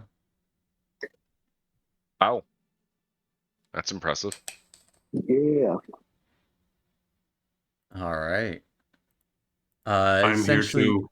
you can get to where Sevrrej, where you are, and it's hard to know, but Mr. Nimbus, because that's what his token was called before, and I haven't updated it because I'm silly. But I do like Mr. Nimbus. I was tempted to keep it as Mr. Nimbus, honestly. Maybe that's your shop name. Like, when you open up a shop, hey, welcome to Mr. Nimbus's. As Mr. Nimbus is first, he will kind of light up. That is your action to throw the stone. Okay. As you throw it there. And kind of lights up to where everyone can see. And if there's any movement you would like to do, you can move. There is kind of like what you see. There's like a snowdrift here. There's the rocks, and Sevrrej, you're kind of going around, and you do see the tracks around, but it's a little further away. You can see in the distance. How big is this rock? Would I think it would provide me cover? That little rock, maybe. It would definitely provide you with cover. Yeah, I'm going to move. Yeah, I'll move down here next to the rock to get and like kind of crouch down so that I have. All right, like, a little bit of cover. like, Yeah, we'll say it's maybe like 3 or 4 feet tall. You can kind of crouch down and get behind it, so you got 1/3 cover, quarter cover. Yeah, because they're gonna, as soon as that light goes off, they're gonna be like, "What? Where did this come from?" As they all look at it and then quickly look around. I don't think I can like hide because I use the action to throw. Right. But yeah, I will go next to this rock. Essentially, for better lack of a term, this is your surprise round. Is these goblins are, you would hear them kind of call out, and kind of like as that stone gets dropped there, Eric, this would be when you kind of, I guess if you want to be close to everyone, you would need to be like here so you can cast Bless. And then Sevrrej would need to be a little bit back. Yeah. So, is that where I'm starting, or If you or what was? or you can start in the back. You can start essentially if Draxius wanted to be up here, you can get the jump on these guys as they are very distracted. Okay. If you wanted to start there, you can. Okay. I will bless. I'll bless. Sev. I'll bless Draxus, and I will bless. Ken, I don't see your. Oh, there it is. Nick. I'll bless Nick. I can reach everybody. I'm pretty sure I can. Mm-hmm. They are all within 30 feet. What does your bless look like as this happens? Oof. It's not really discreet whatsoever. Love it. I would say that it is kind of like a golden silhouette of Muradin, just like popping up off of their bodies and then falling down as like a golden shimmer on them. Nice. As you would each of you kind of see this silhouette of this sturdy dwarven individual with glorious beard, just with a hammer held in front of him as it kind of shimmers into gold all around you, as you kind of glisten for a moment and feel kind of instilled for whatever you do next is going to be good. Yeah, and sorry, encumbered is minus 10 feet? Yeah, so your speed is 20. All right, and I will take the Vanguard. 5, 10, 15, sorry. 5, 10, 15, 20. All right, Boom. start running forward. That'll take us to Sevrrej. And if that doesn't, if you want to be on the other side, Sevrrej, you can. No, this is good. I wasn't sure. Honestly, I can't see any of the map, so I don't know where I want to be. That is true. Tell you what, I'm going to drop a little light. I'm going to get rid of them here. Going in 2 around seconds. that is perfect because that's exactly what I would have wanted. That's what I was thinking. You can only see those 9 squares, so a little bit of a ridge. Yeah, it is dark. So Sevrrej, what are you doing? I'm following that ridge, trying to go. I'm going basically around that line. All right.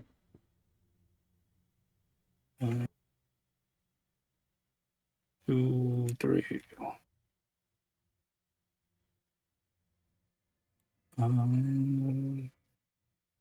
It's just kind of like a low cliff. You're on the top of it, essentially. Yeah. Yeah, I'm just gonna keep moving. All right. Taking the dash action. Yep. All right. That'll take us to Draxius, who, as I said, you do have the jump on them. Yeah, I think Draxius is going. When you say the drop, so I want to make sure I got the timing right. This lit up area around the goblins, we created that, or that's yes, theirs? that is Nikvelm through the stone as it lit up and just glowed that same kind of greenish color as it just kind of glows there, and then Eric kind of lit up each of you for a brief moment. And then you didn't see Sevrrej move because he's in the darkness, but you hear these low footfalls in the snow as the goblins are still trying to figure out what's happening in this moment. And I can't see where Eric moved because I can only see the spaces around me. Correct. You did see him move away from you. Did he move towards the goblins? He did. Okay, so I want to make sure that I'm in front of Eric, and while I'm approaching them, I'm banging my hammer against the shield. And this is the first time that I'm engaging in combat in sort of my homeland, and I'm feeling weird things, and it's a little bit like battle ragey, and I'm liking it. And you do have 5 more feet of movement for your movement, and then you would have your action if there's anything you'd want to do with that. I'll just go right in here, and then for my action, I think I'd like to take the defensive. Like dodge, is that what it is? Okay, yeah, take the dodge action, absolutely. But not so much in the dodge as much as I would be blocking. Yeah, so, just kind of get your shield ready and ready. I'm about to be a tower. Yeah, I gotcha. Fair enough. as that will start the battle proper, as the goblins now aware of the assailants, which is you guys. That is picking back up with Nick. All right, I'm going to cast Catapult and basically like blow Tinker's thing and throw it towards this group of rocks over here, and it causes like a almost gravitational force, like a ricochet almost, like it just shoots out and from then there. That I'm going to aim for this guy right here. All right. I will say one thing about catapult is that's right. It does go 90 feet in one direction. So you can, if it misses one person, it can hit the other. All right, then I'll go that. Yeah, I'll go that direction. That'll possibly give me 2 chances. Fair enough. And it's a dex save on their part? It is a dex save. And let me do Catapult DC 13. All right. Oh.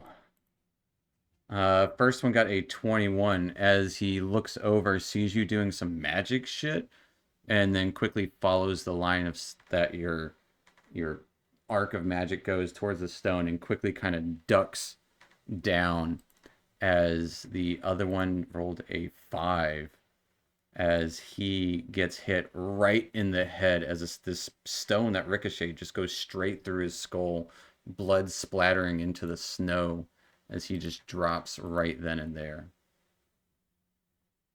Aha. Anything else for Nick? I'm going to stay where I am. All right. I'll take us to Eric. All right. Quite simple. 5, 10, 5, 10, 15. I'll come up here and take a swing. All right. Walking up to as he's kind of dodging a rock, watching it go back and sees you approach, trying to pull out a scimitar. Swinging your mace for a 10 is going to be a miss as he quickly kind of rolls in the snow. Okay. That'll be it. All right, taking us to Sevrrej.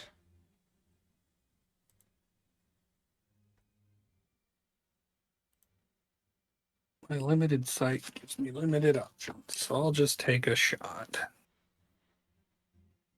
All right, pulling out your bow. Pull out my crossbow, and I will shoot. I mean, I'll shoot the guy I know I have. Well, I can't see how far they are. I know he ain't there. I'll just shoot one of the guys in the back. All right. We'll shoot the guy in the middle. Yeah, I gotcha.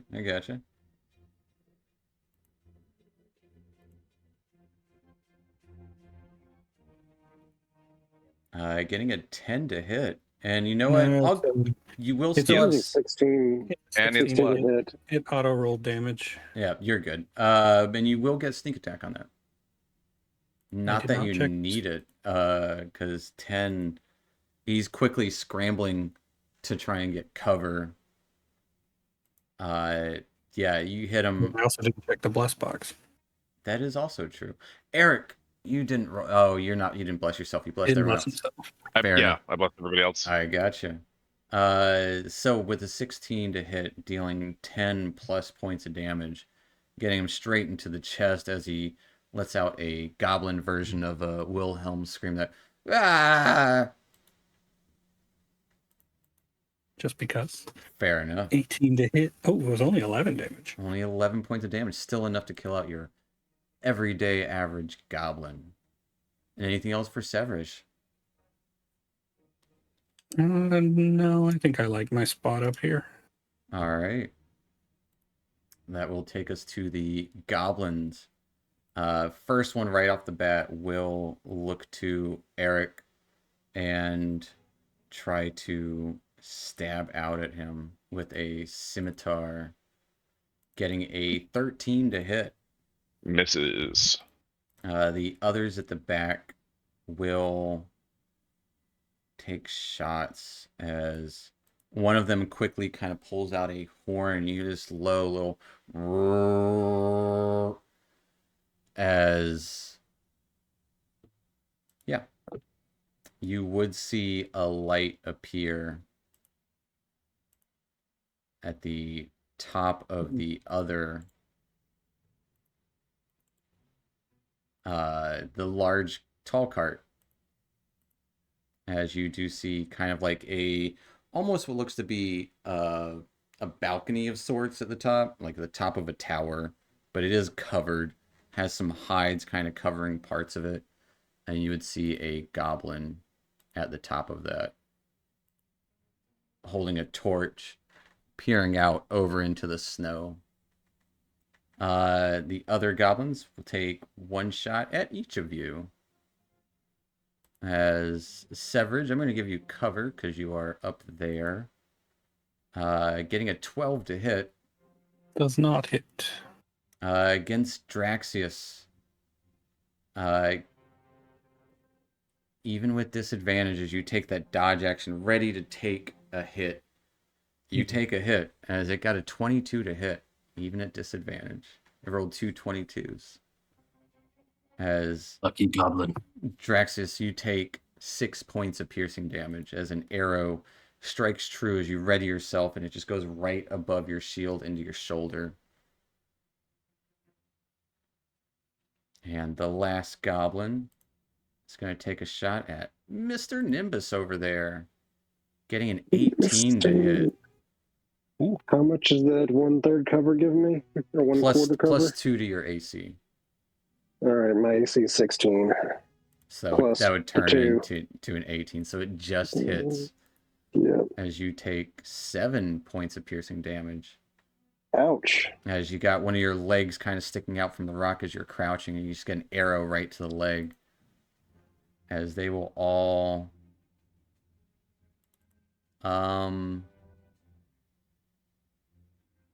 do their darndest to... This guy is going to actually...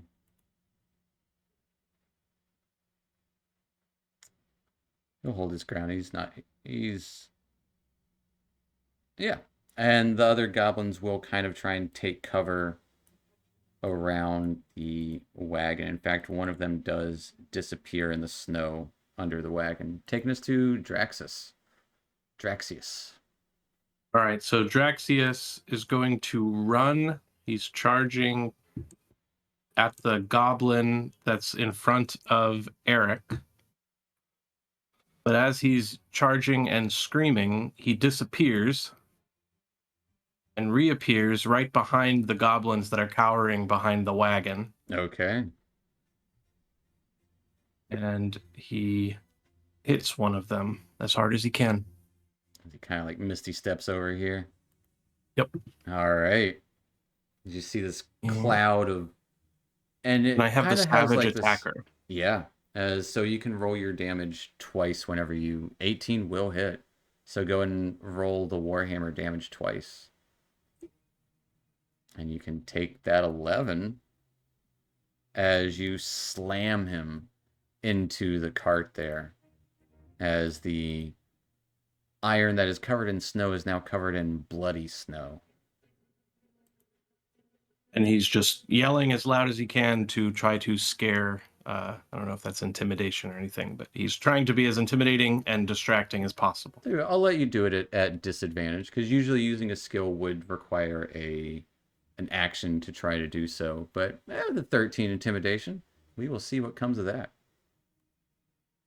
And that'll bring us back to the top of the round with Nick. Mr. Nimbus. I'm going to stay where I am for a second. Actually, no.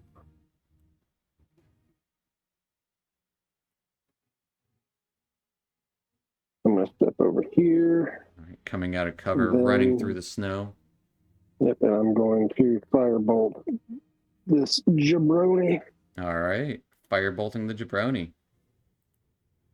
What does your firebolt look like?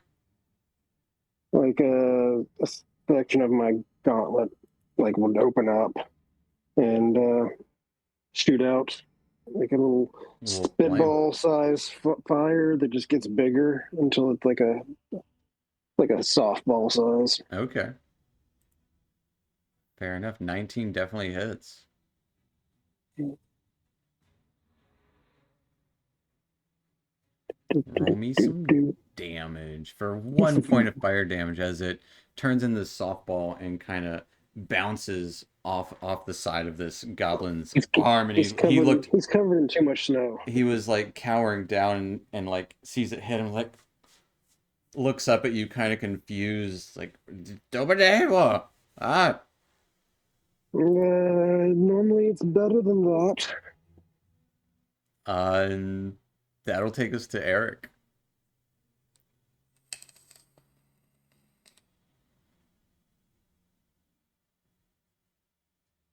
What is our dwarven compatriot doing? Steve. I will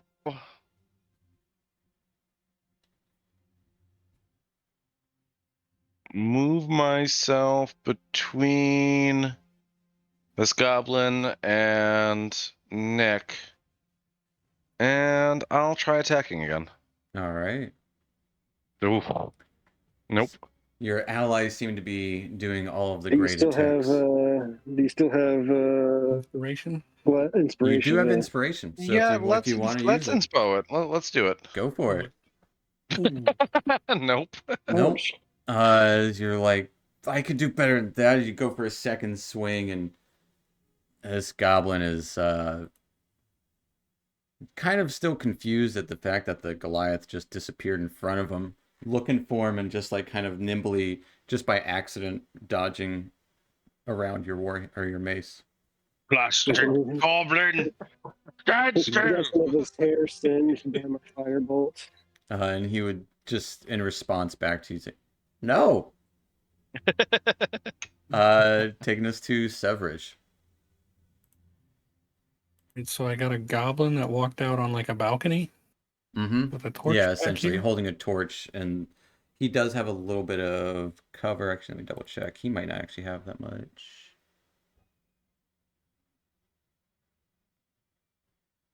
Or she.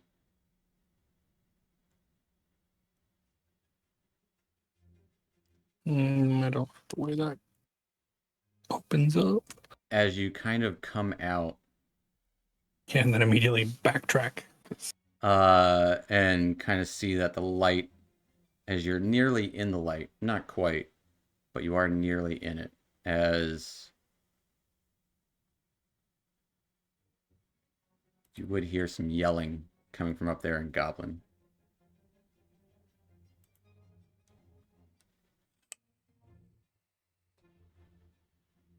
Am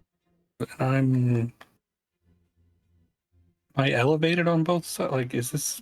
You would be a little higher, yeah. But Well, this person up top. Am I leaning against a cliff, or is that that is a cliff okay. going down? It's going back down. Yeah. Okay. Essentially, yeah. It's like an elevated like ridge.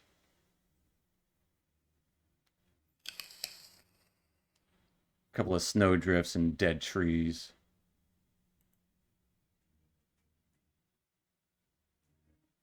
Don't really want to run out into his light.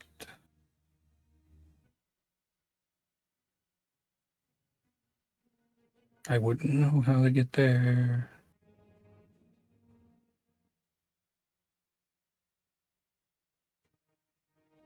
How big of a cliff is this like a really bad, like, if I'd say it's like 10 feet up.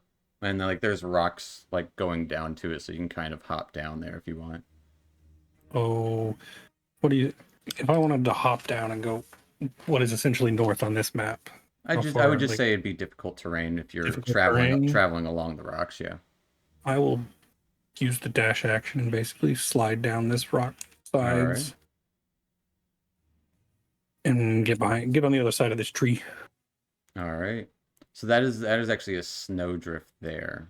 Or like a snow pile of stuff. It's a pile of stuff that you can kind of get some cover behind. All right. Hope he hasn't noticed me.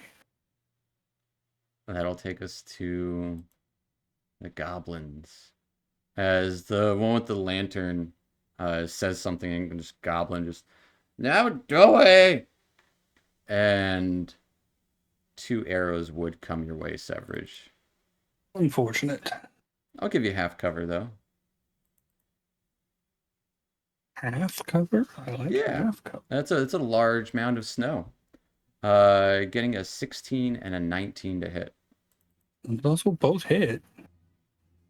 All right. So I believe half cover is disadvantage, not any bonus, right? Well, I guess if it was... Or is it a bonus? Let me look up cover. Because I could be wrong. Half cover might be +5. I thought it was +2 for quarter, disadvantage for half, and half can't be targeted half is +2. Oh, so half is +2. 3/4 is +5. +2 is not enough to save me, so. All right. As you take 3 and 4 points of piercing damage from 2 arrows. Oogie. Meanwhile, the other goblins still here. As Draxius is roaring at and bellowing at them. One is going to pop up from the snow right under you, Draxius. And slash out with a scimitar. Getting a 20 to hit.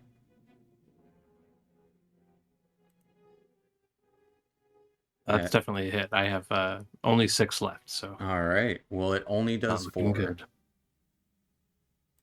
Oh, I'm still there. As you take 4 points of slashing damage. The other one will kind of try and use that to his advantage.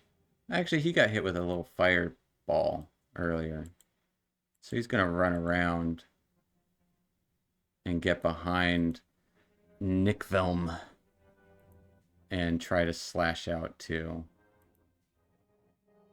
Getting a 21 to hit, but rolling minimum damage.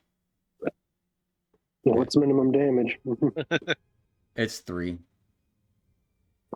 That's what I had left. As Nikvelm falls unconscious. Oof. This goblin here slashes out towards Eric. We got you now. Seeing Nick fall. Getting a 19 to hit. Ooh, that will hit. As you take 4 points of slashing damage. Okay. Taking us to Draxius. All right, so I'm going to attack the little surprise one, sort of like a little wintry game of whack-a-mole. Yeah. With my hammer. Oof. 8 is going to be a miss, unfortunately. Although you do have inspiration. Everyone has inspiration. Oh, well, besides yeah. Eric. I'll use the inspiration. All right. That's better. 19 will hit. As you slam into him, just kind of smashing him into nothing, essentially. Just a splatter of blood into the snow as he essentially falls into the snow. The snow is about as high as him right now, so it pretty much removed the effect of his snowshoes as he just goes falling into the snow, just a splatter of blood in it. I'm going to use my bonus action to lay on hands, just to bring myself back up to something that won't probably drop me in one hit. Fair enough. And then for my movement, how close am I to the tower? You are 90 feet away at the moment, but if you wanted to move around, it would be like 9. Yeah, it would still be 90 feet. Okay, I won't worry about that then. In that case, I would like to run basically into the goblin that's in front of Eric. All right. I'm just charging him, not like attacking or anything. Yeah, I got you. Just getting there. Yeah. All right. As you run over there, That'll take us to Mr. Nimbus. If you will roll me the first death save of the game, and if you'll whisper it to me. It has been whispered. It has been whispered. Hey, Bless is still there. Taking us to Eric. All right. He's going to reach inside of his pouch, grab some salves. This is gonna hurt like hell, and slam it into Nick's wound. And he'll basically use his healer feat here. So if you want to use a hit die to restore some health. Nice. As you get 3 hit points back. As what kind of healer's kit do you have? Is it just salves that you just pour on and burn essentially? It's a bunch of different vials of salve, dusts, and potions, and he just took a salve and it's kind of like the wound closure stuff that like the military has, where it's basically just stopping the bleeding. Oh God. Yep. Love it. It's basically like liquid glue, pretty much. So he's just kind of pouring that on you so that you're up and at him. And he's Quick clot burns like hell. oh yeah. Is Draxus still looking rough? No, he doesn't look as bad. You would. In fact, I forgot to ask. What does your lay on hands look like, Draxius? He doesn't quite understand yet how it works.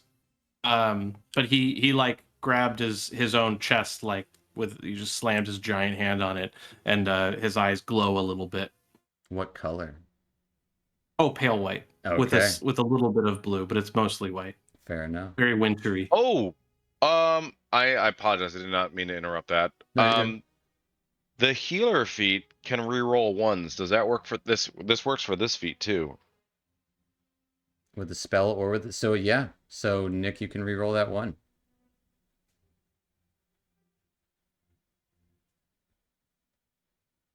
Reroll that D8. So you get 3 more hit points. That's not bad. That is good call on that. All right, so that is my action. But who would be looking worse right now after I quick clotted They Nick? are equal. All right, I'll save it for now. I'll leave it as is. That'll be my turn. That'll take us to Sevrrej. Can I dig in and try to get more cover? Yeah, you can try and take like the hide action there. Yeah, for sure. And then, well. Oh, I see. Like not using your action to get more cover. I was going to take the dodge action because the dodge action is just like you're all or nothing with more cover, I suppose. Fair enough. So you could either try and hide in the snow, or you can just try and like your choice. You want to risk it for the hide action to become unseen, or do you want to take the dodge action so every attack is at disadvantage? Like they know you're there, but like, you know, it's up to you. Yeah, I'll just.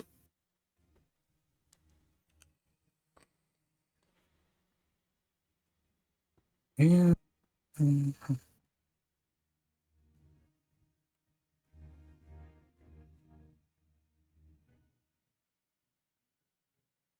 I'll just get more between me and them and take the dodge action. Gotcha. And that'll take us to the goblins. This one kind of losing focus on Eric as Draxius charges toward him, and seeing you just kind of revitalize Nick.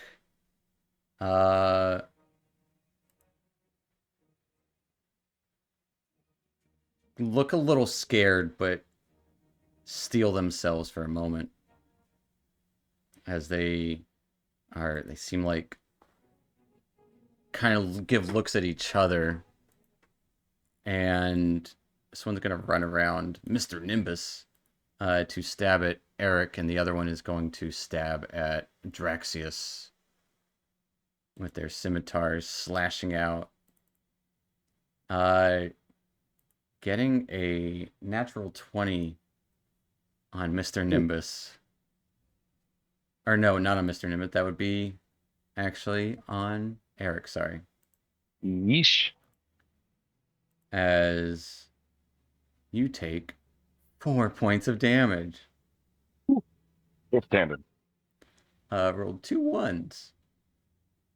And the other one slashes out at Draxius, got a 7 to hit. And then he's going to take the disengage action as a bonus action and kind of run around, pointing his scimitar towards Nick there as he kind of rolls through the snow. And they both kind of back up, also disengaging away. Back at the wagon, trying to shoot out at Sevrrej. 2 more goblins from within arrow slits. Actually, from this vantage point, only one of them would be able to, because you did move further up. Getting a 12 to hit you, Sevrrej. Does not hit. Avoiding the another nat 20, which would have been a doozy. Doing a ton of damage to that snow pile in front of you. That'll take us to Draxius. Where did the goblin go that was right in front of me? He rolled north and like kind of by Eric there. Okay, I reach out as he's running and I try to just grab him with like with the fingers on my warhammer, just just trying to grab him and miss him and get angry, and so I'm chasing him. Fair enough. I can't see where he is on the map, though. You're good. Giving chase, you do see him kind of pointing his blade towards Nick there on the ground. Yeah, I just charge straight at him. All right. 23 will hit. As you just charge at him and slam your hammer into him, his body goes flying into the snow. So I have the... Oh, sorry, go ahead. No, I was just going to say, like, what were you going to say? Well, I was going to ask you about the weapon mastery. It doesn't really apply if they just die, right? Correct. I mean, yeah, that's what I was literally just thinking. I was like, his body goes flying 10 feet back, but his head somehow remains as you... Perfect. Instead of knocking his head off, you knock his body off from his head. As just the way it works there. Yep. And who am I in front of? I can't see who's right below me. That is Nick, as his body is sideways. He's on the ground. Okay. And is anybody here down, like no hit points? No. He is just kind of like Eric was just applying some salves and that glue to his wounds. Okay, and we know that in the tower there's archers, right? You would probably be able to see some arrows flying from it into the darkness beyond. But the kind of goblin just holding up a lantern up top, overlooking, trying to see what's happening. And would subtly kind of call out goblin words. Okay. I think I'll just quickly say to the two, there's no other threat right around us, right? We killed all these goblins. There's another guy below me. You would see the edge of a blade south of Nick. Oh, I see. I can't. He's right in a dark spot on the map, yep. So I can't. In that case, I'll finish my movement to put myself right in front of them. All right. And if I have any extra movement, get to a place that would count for flanking. Let's see, where were you? You were... No, you wouldn't be able to quite get flanking, but... I have 35, if that helps. Oh, it does. You can't quite... You're still almost flanking, but if Nick stands up, he could take one step to the south and flank as well. All right, and that will take us to Nikvelm. All right, I will stand up and move down out my hand axe. Oh. And I'm going to take a chop at this guy. All right. And you do have flanking, and you are blessed. About blessed. I forgot to do these, but we're still good. You're still good. Because I forgot to call it out. And get +2 to this as well. Yeah. He whispered it, but Sorry, I'll put it back on public. you're good. He got a 20 to hit. Or no, I don't have 15. advantage. I have 15, 16, 17 to hit. 17 to hit. That definitely hits. As this goblin kind of That's seeing you, great damage. and you just kind of nick him in the side of his axe with the axe, and he's like, ah! Surprised to be flanked. He's the one who got hit with the softball firebolt earlier too. Somehow still So I can make an. So because I made an attack, I can make another attack. If you have as a bonus action? another light property. Oh, I have to have 2 weapons of this light Yeah. property. Which Okay. actually, I think they got rid of that light property now that they added the nick. That was what I Mastery. wrote It's a down bonus from action the. if it doesn't have Nick. Oh, You get to okay. do both as an action if Yeah. they both have Nick. So if you have another light weapon, you can make another attack. No, I just have that one hand axe, and I'm holding a shield with my other hand. Gotcha. But that's the Nick rules that I got from the most recent playtest. Yeah. So if you don't have the mastery of nick, you can still do it, but it uses your bonus action. That's what It's Zax Gotcha. just said. Oh, okay. Now I get it. If you don't have Nick. Yep. But that will take us to Eric. Okay. I think I will. I can't miss every single time, right? I'll walk up and try and swing with mace. All right. There we go. There you go. An 18 does hit this little goblin guy 3. for 3 points of bludgeoning damage as he's just getting death by 1,000 cuts as he's still alive. So you kind of whack him across the face with your mace. Like, what? He looks He's kind of... taking at least 5 damage. He has taken 5 damage. That'll be my turn. All right, taking us to Sevrrej behind this snow bluff. I kind of got to stay behind this snow bluff. We'll get there eventually. They're shooting me from inside the cart, As you, yeah, so there's like arrow slits in there. I can't return fire. You can kind of make out the form of a goblin. They do have 3/4 cover inside, so you can kind of make them out. I'm just gonna stay dodging behind this snowbank, and hopefully I'll stay alive. All right. That will take us to the goblins, as this one looks to be pulling out his scimitar, looking around at who to swing at next. You would hear a call come from on top the large tower in Goblin over the winds. Speaking in common. Wait. Truce. Stop. And the goblin in front of you three went, truce? And smiles at you, kind of pointing his scimitar at you guys, kind of backing away a little bit. Like the equivalent of getting an attack of opportunity.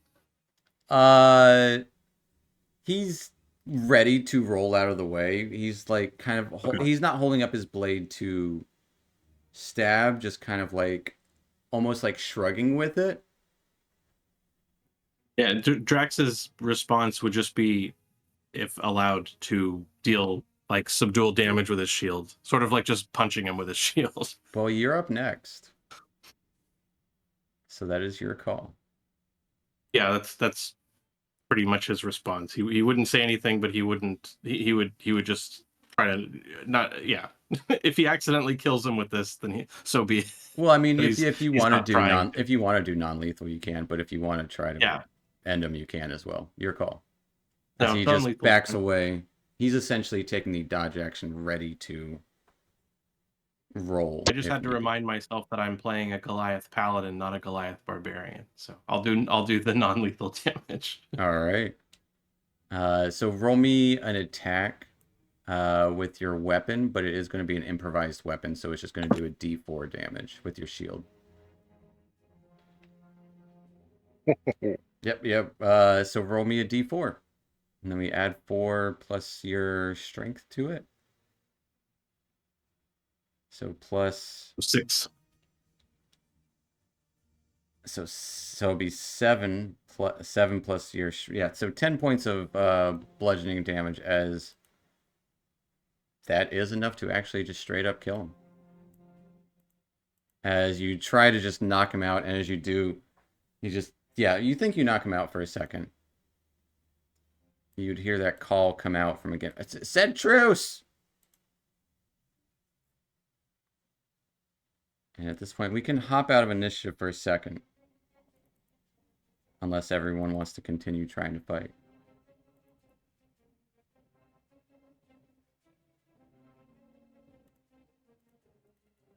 It's up to y'all. I'm fine either way. We can try to talk this out and see what's going on, or we can straight up murder this. None of us have eyes on our friend in the snowbank, right? You do not. So we don't know if he's alive. You have That's no true. idea. So I think Draxius yells back up, "Throw all your weapons from the tower now. Then we will talk of truce." Give me a persuasion check. Can I twist your arm and say intimidation? Sure.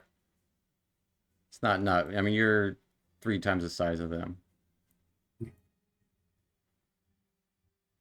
All right. Call would come out. I'm not carrying any weapons. I have a lantern. Can't throw down bear teeth.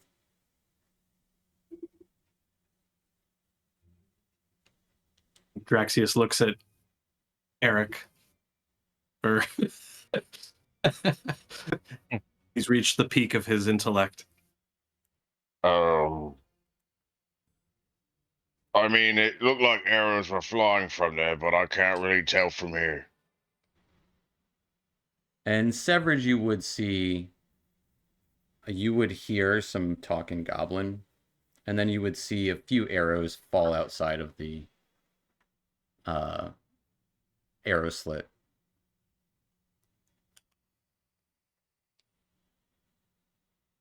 A handful.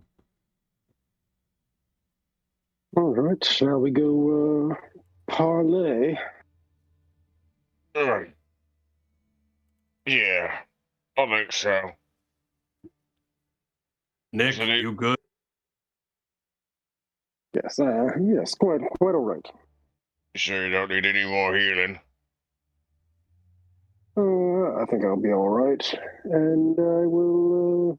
I'll actually cure wounds myself, like kind of dust myself off. Maybe reach into like my coat and like you see my hands move around a little bit, like I'm doing something in there, and then I've cure wounds myself. All right. Yeah. If we're approaching, I'm gonna cure wounds myself too.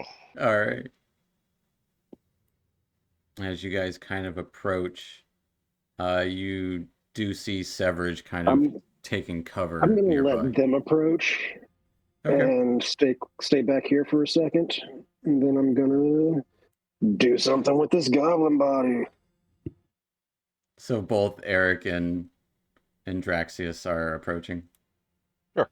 All right. Mhm. Then I'm gonna extract some cerebral spinal fluid. Fair enough. Do some stuff in the shadows of the storm, and Eric, you would at least see Sevrrej kind of like hunkered down behind a snowdrift there, And You okay?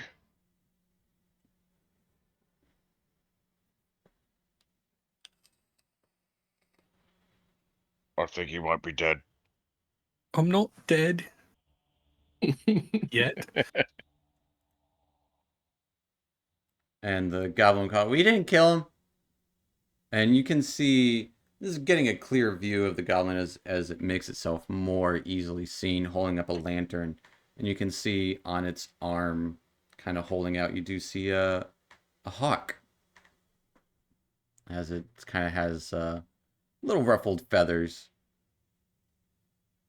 What do you want? We came here to secure what you were stealing. We weren't stealing, it was left there.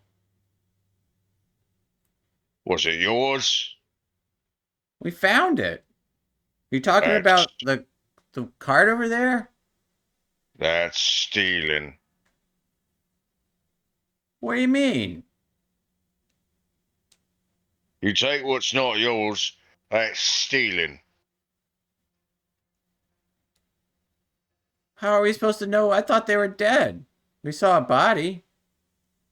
And how are we supposed to know that you didn't kill him, eh?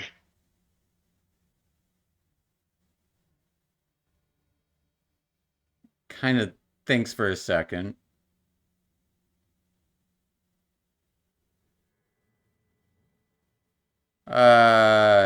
You don't, I guess. We saw a dead body there. It looked like an attack from a yeti, maybe? I don't know. Eric will turn to look at Draxus. I mean, they did say a Yeti attacked him, right? I don't know. It could have been a Yeti. I've never seen one. But it also could have been a hungry polar bear. What says it wasn't a polar bear that ate him?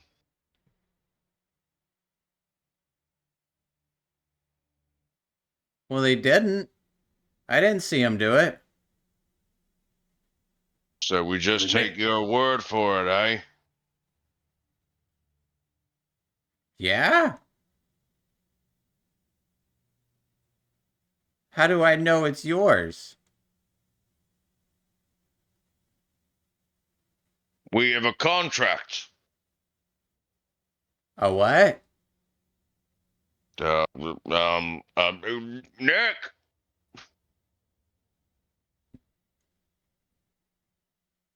Yeah, just a moment. I'm on the way. Yes.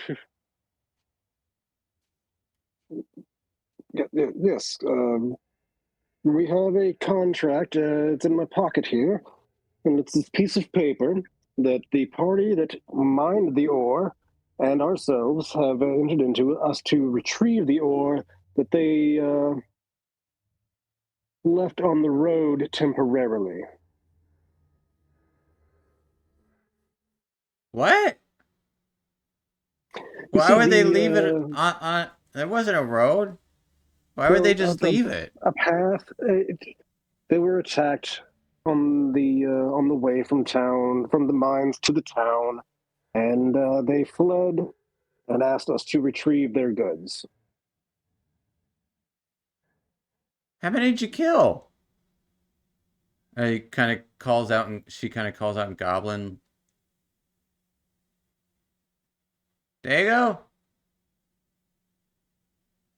Oh, Honda? all of them. While they're yelling, can Drax walk towards the wagon, but as though he's looking to see if he can get a better look at the polar bears? Getting as close as he can to the wagon. Yeah, they won't. You can see as you approach the wagon that there are two kind of like wider arrow slits, that there are two goblins kind of in there. Hey, whoa, whoa! They bite. So do I. Why'd you attack us? To retrieve our the ore we were charged to retrieve. You were stealing. Well, we didn't know we were stealing.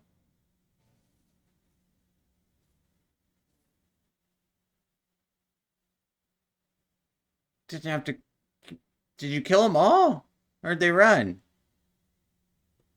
I only hit the last one. Not As that far as I know, I did. Eric is starting to doubt himself really heavily here. No, they're all gone.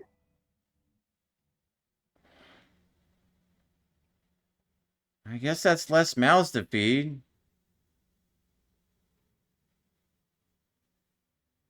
Bears will be happy.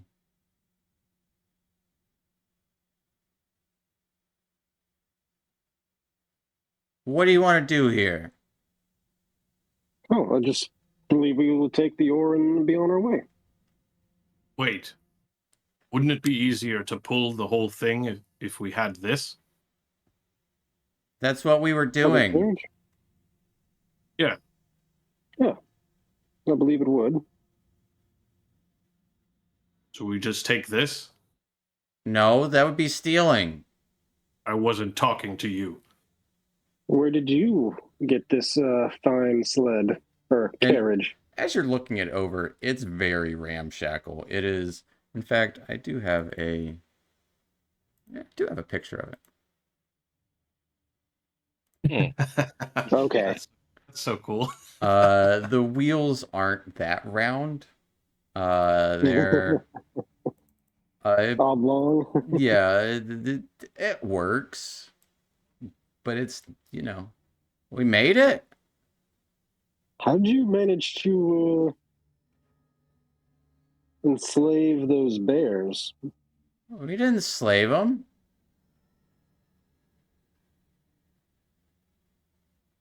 They're friends. They have names. I'm trying to find their names. Eric is really starting to doubt his actions there.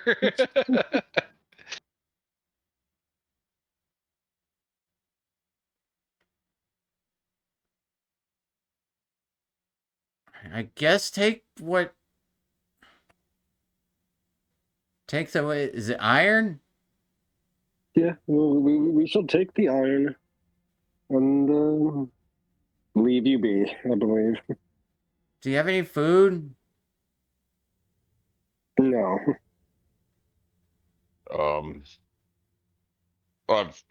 We can't I've go got back some empty-handed.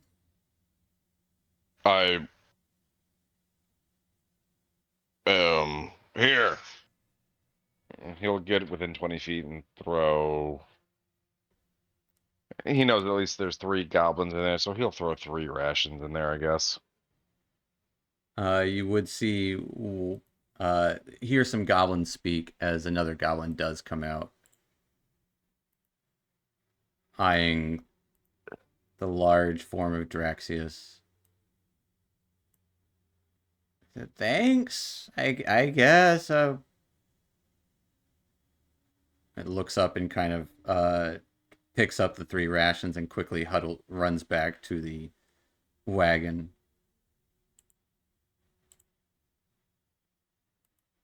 And disappears.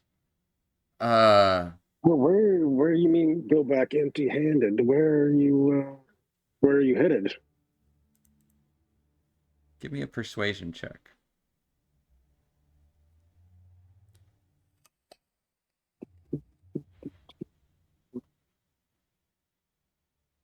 Nope. Is he still Home? Blessed doesn't work like that, but I'll use my inspiration to reroll that.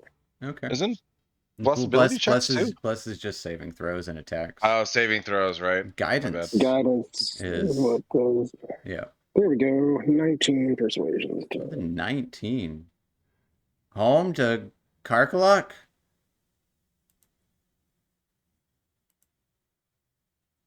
Where's Karkaluk? South? Do I know? Okay. Near the edge of the mountains? Okay.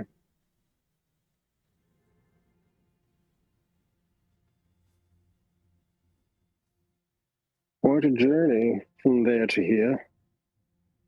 Yeah. Maybe we'll find something else along the way.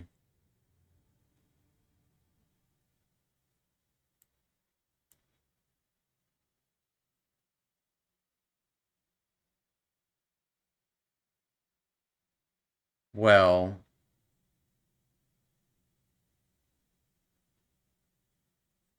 kind of like places the lantern at the edge and kind of like tries to cross her arms as the hawk moves to her shoulder. You guys, you could take your ore back, I guess. I'll take Yes, we shall. I'll take the goblin. Take their bodies back.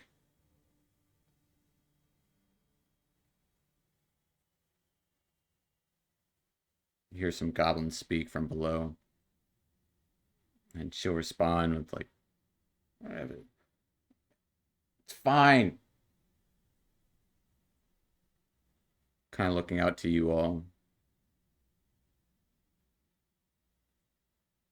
Well, it's cold as tits out here.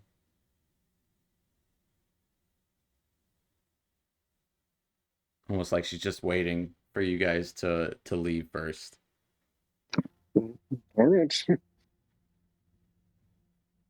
Eric will start backpedaling away. Yep, I'm going to start heading back to the other cart.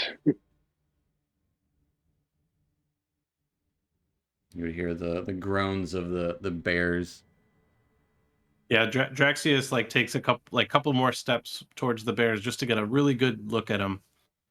And he turns and follows the others back. Give me an insight check.